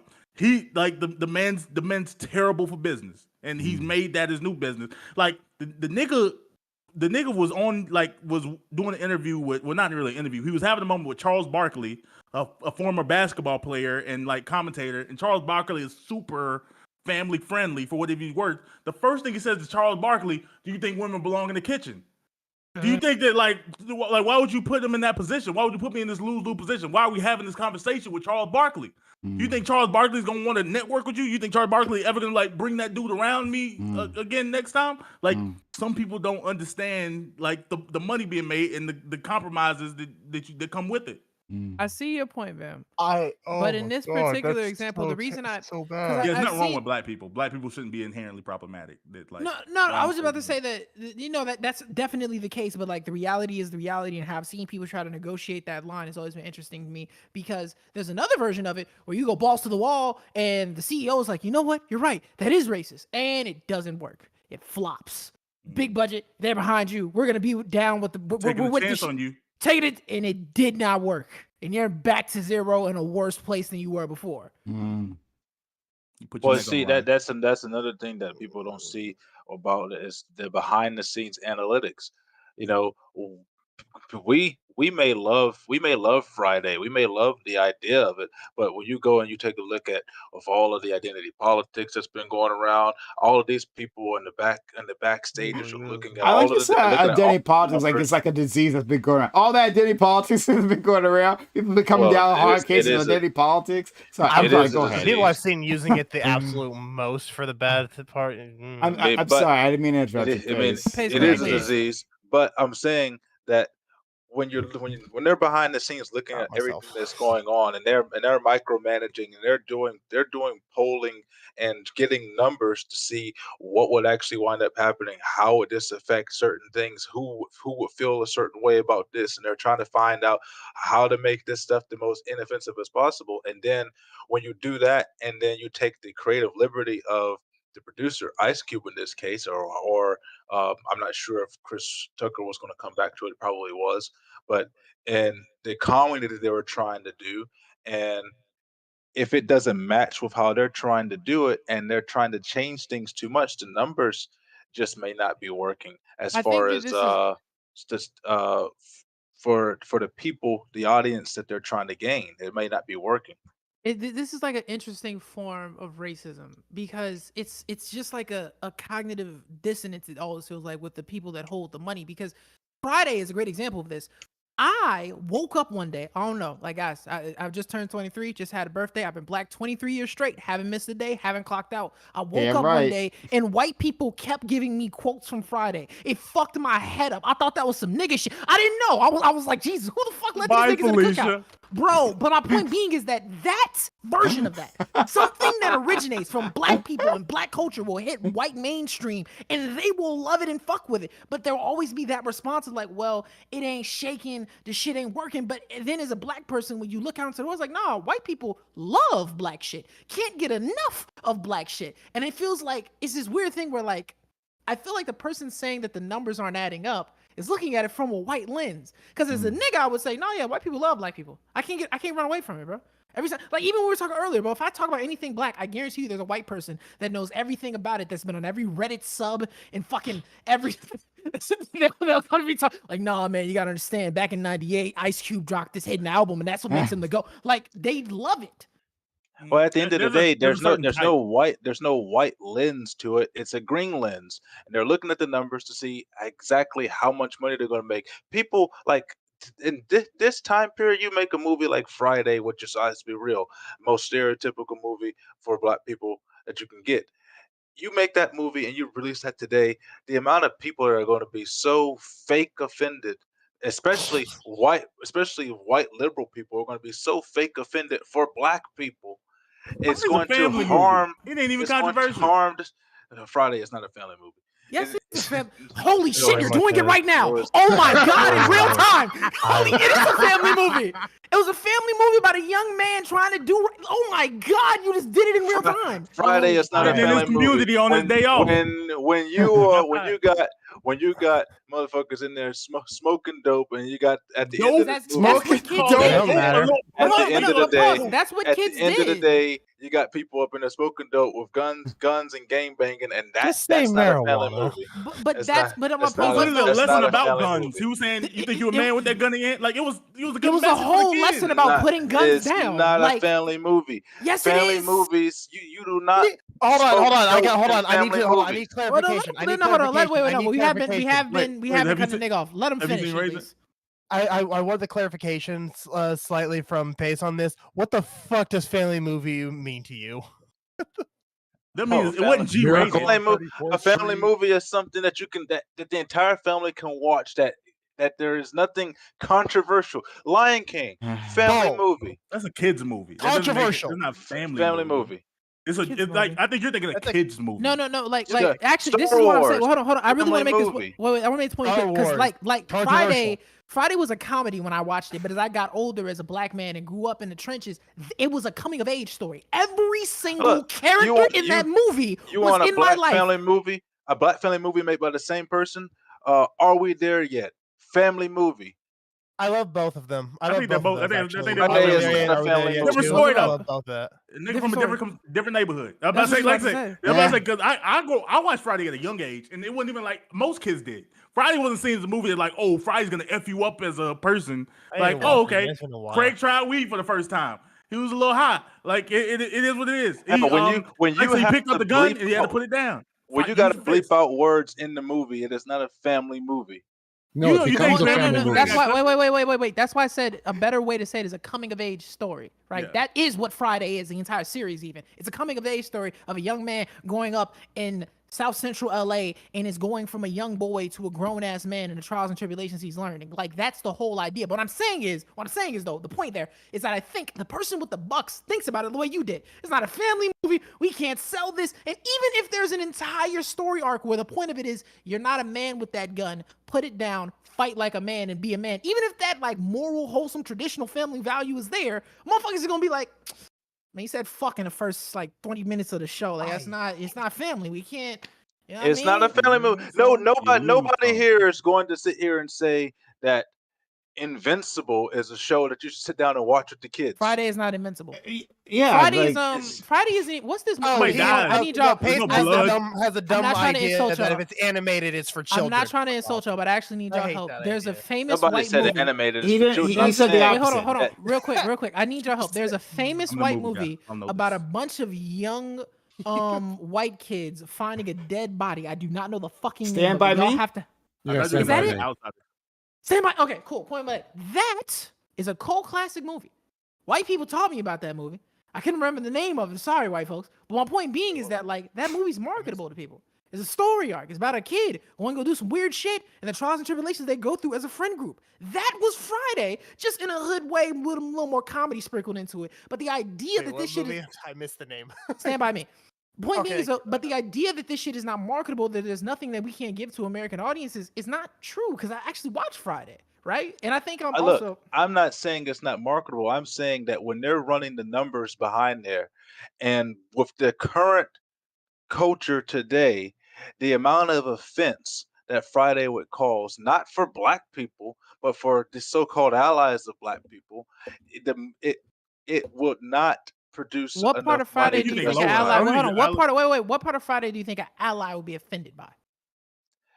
the so-called stereotypical culture of black people. Like they will be offended by Chris Tucker pretending. Yeah, By there Chris are a Tucker, lot what? of. They will be offended by Chris Tucker being Ben Smokey. They will be offended by Chris Tucker's. They will be offended by it. But if It- we're they'll trying to be- portray, but there's a difference between trying to portray a random black person as stereotypical. But if I want to tell a story of niggas in the hood, and I show you niggas in the hood, if there's anyone that won't be offended by that, it's the liberal white person that understands what's happening right there. We're telling the liberal story white of people. niggas in the trenches. You can't be mad that I tell you. If I The show liberal you, white I- people are offended by This might be everything. this It might wasn't be even a hot exaggerated, take, to be but honest. This It may or may wasn't. not be a hot take, but I feel like any white liberal you see online talking about and pretending to be offended about certain things, I believe they're just a psyop right winger fucking Oh, around. no. I'm about to Razor- say, Razor- American Razor- Fiction was literally about white people love this type of thing. They love seeing black people. I was just about to in say, if white people love The Wire, I never seen these liberal fucking think pieces about how The Wire was bad and it was such a ring. Like, what the fuck are we? White people love this shit. Like, what are we doing? I've heard a lot of people say The Wire was bad. Ah, fuck. You already outta okay. here. All right, that's Cut. it. Now we're Yeah, gonna have to now, end that now I know show. this is made up. I know Yeah, you're just yeah. talking. Now we're done. Okay. But anyway, What was the point of we that? ran There out was of a point time. before we got into that. I'm sorry. We ran out of time anyway. Okay. But anyway, thank you all for being here. We're gonna give a quick outro to these people. And if you appreciate the content, consider supporting the channel. Subs to the channel, bits will give subs. That's how I keep this up and running. So if you like the space, then consider supporting the space.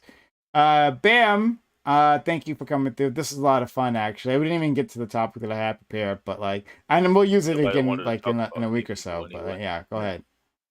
No, yeah, super fun conversation. I didn't get to be here last week, so I'm glad I got to be here today. I always love getting chilling with people. I'm glad I got to see Kai. I ain't seen him in forever. But I say, good to have Pace. Solus is always good people. Razor. But I say, man, I just love. This is one of my favorite things about my Thursday. So yeah, just thank y'all for giving me something to do. Always gangster. Love to see you. Hope Mhm. you're doing well. Yeah. So, Razor, thank you also for coming through as well. You had some interesting points tonight. I'm really happy that you're around. Thanks so much, Razor. Hey, no problem. I absolutely love being able to just hop on. It gives me, it's almost like a fun little schedule that keeps me grounded. So I absolutely love being able to have that on Thursdays. Makes me want to stream more and everything.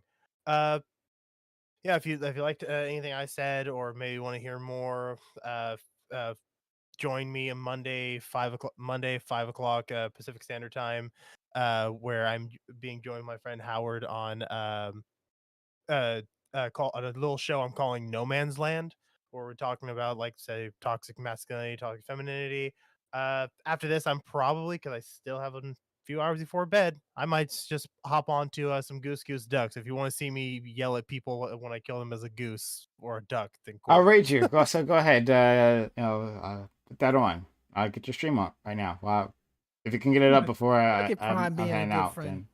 then I'll raid you, friend. No, my stream's You already see, up. I'm I've been enough to Oh, streaming say the okay, entire time. okay. Well, then Wait, I'll I was then gonna I'll. ask. Hey, Prime, did you get your PS5 working, bro? You on Helldivers? these Yeah, days? actually, yeah, I did. That's why I was able to play Final Fantasy VII Rebirth. That's the game that I was. Yeah, I was saying I won't be able to play that because my PS5 was fucked up before. But yeah, it cost me like half the buying price of the PS5 in and of itself, but it was still less expensive than getting another Getting a one. In whole any new- case, man. what happened was the processor got like fucked up.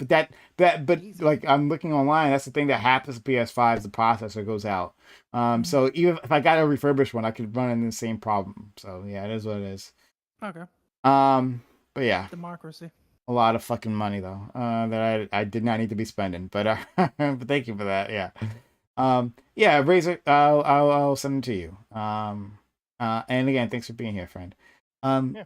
Next we have our friend Pace. Pace, I'll always give you credit because you always come through and give your opinions, and you take on everyone on the panel. You're a good one. No, I really do appreciate you. Well, my opinions are always the correct ones, but this is a very fun conversation. Quick thing here. Goose duck.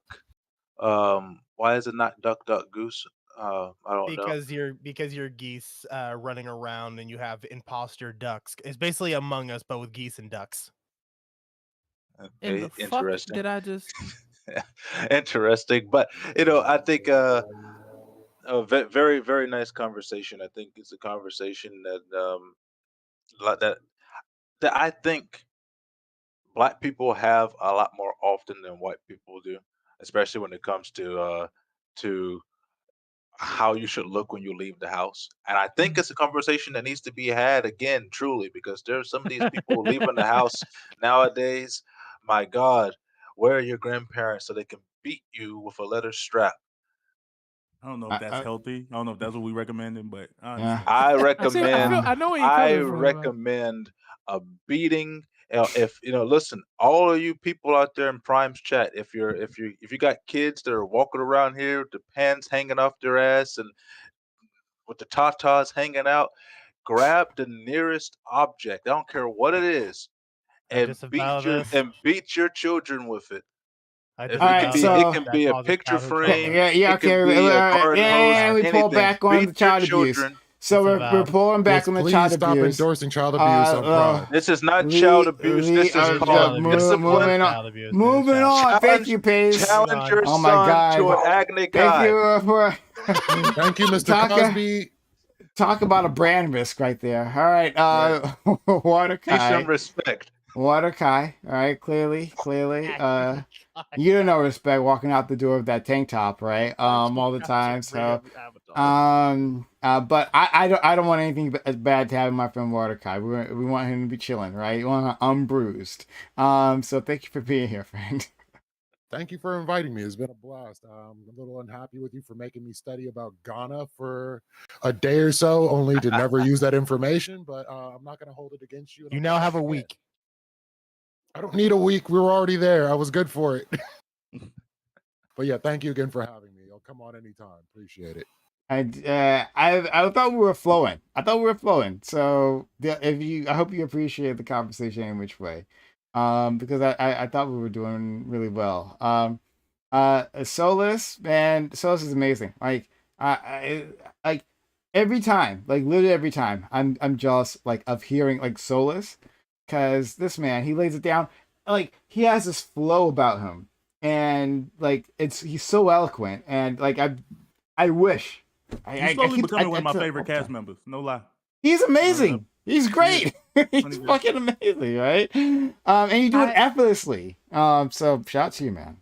I appreciate that greatly. I've spent most of my life working on my ability to speak in public or perform or rap, whatever it may be. I try my best absolutely to contribute to the conversations. And I do have those ebbs and flows, but it's like I have a fear of saying dumb shit. But then usually what happens is I say the thing I think is dumb, and then like people fuck with it, and I have to stop doing that. But secondly, I was at the fucking Black History event. Hold on, because again, I don't get a lot of time to talk to niggas. But I was at the Black History event giving my presentation about black food, right? And I was just going off about how black soul food is not all unhealthy garbage. There are healthy options. It just depends on how you cook it. And then this lady pulled me to the side. I was like, "Hey man, hey nigga, do you rap, bro? You just seem really nice with it, with the whole like the way you talking shit." And it was a compliment, but she wasn't black. I didn't know how to feel about it. It fucked me. I was like, what do you mean do I rap? Like, what you? I do, but it ain't a stereotype, bitch. like this is just a coincidence, all right? Oh, bro, I just happened to, I like reading. I was a fucking reading and writing kid. I talk well, but thank you. I think. Oh,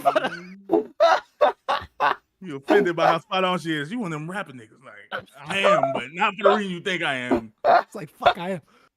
Yeah, right. Solus, he blows up, moves into a nice neighborhood, and they'd be like, "Yeah, are you a rapper?" And he's like, "Nah, I ain't a goddamn rapper. Why would you assume that? Like, I'm a businessman, and I moved in to this gated community. Why would you assume I'm a rapper? Well, oh, what business? Oh, hip hop. Yeah, I rap, but like, you ain't know that.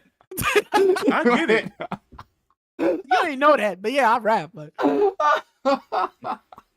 yeah, that's wild. No, I totally feel you. I can understand that. Like I like this is why you gotta talk to black people. Yeah, because I can totally understand that situation. I mean, you just happened to hit the nail on the head, but I don't like the thought process you used to get there. The deductive reasoning involved was faulty. Wait, Watercon, what she said exactly was the way you talked about soul food. I just felt like you did slam poetry. You rapped at one point, and I was like, nigga, that sounds so racist, but it was from a good place. No, okay. Last thing, I know where you ended up. There was this one of my best friends smokes weed, a dreadhead. We was walking around this city one night, like we was visiting, but like this other black dude walked up to him, and like literally we was just walking down the street. We didn't know this man from Can Paint. He looked, he said, "Thank you, God." He was like, "You got weed?" And then he like looked at him, like just because the nigga with dreads. "Thank you, God. You got weed?" And then he was like, "No, I ain't got weed." So he walked off. I was like, "Nigga, you do got weed." He's like, "Yeah, but this nigga shouldn't be assuming." He said, "I felt offended." So then he went and found the dude, and he did sell him some weed. He was like, "All right, bro, I got you." He said he ended up coming back and selling the weed because he was looking for weed. He had money, but he was like, "Don't be assuming that shit. That hurt my feelings." Bro, it's but I exactly promise, who I am. But dude was positive. Like he just seen him with dreads. He said, "Thank you, God. You got weed?" Like he just knew he had it. He just felt it in his soul, and he was right. But he was so offended. He was like, "Man, don't ever assume that shit about me." But yeah, I mean, that's 30. He just happened to fit the description really, really well. Really A little well. too well. Yeah. Now people have assumed that about me though. I think I've said that before. Is that like I remember going to a party, and these it was white kids, so and they're like, yeah, they were talking about like their love of weed. And it's like, oh, you know, right? I'm like, actually, I don't know. Like, I've never actually smoked weed. And they wouldn't take that for an answer. It's the correct answer. It's the right answer. Come on, I didn't make it up. Jamal. Yeah, Like, come on, Daquan. yeah. You They know were you like, smoke weed, they were like, this man, he's lying. I'm like, why do you think I'm lying? And like, you're just making that up. Like, no, Yeah, man. like, Like, get from your mom who was a crack whore in Compton. Shit. Oh, man. All right, so I'll send you off to our friend. God, ugh. One second. I was gonna hold say on. I don't know what your schedule is, but I be on Helldivers like every weekend now. It's like my new thing. If you want to hop on, just let me know. Everyone is telling me I need to be. I had the original Helldivers, so I know how good of a game it is, right? But No, like, there's some different shit. I don't know. It's what amazing. I don't know what they did. I don't know who told them to go this direction, but I'm with it. All right. I have not had this fun in a multiplayer game since fucking Gears of War 2 back in 08 or some It's shit. Like, because it's been you a could- long time. You get to run around blowing shit up and blowing your homies up at the same time. It's just a win for win. And the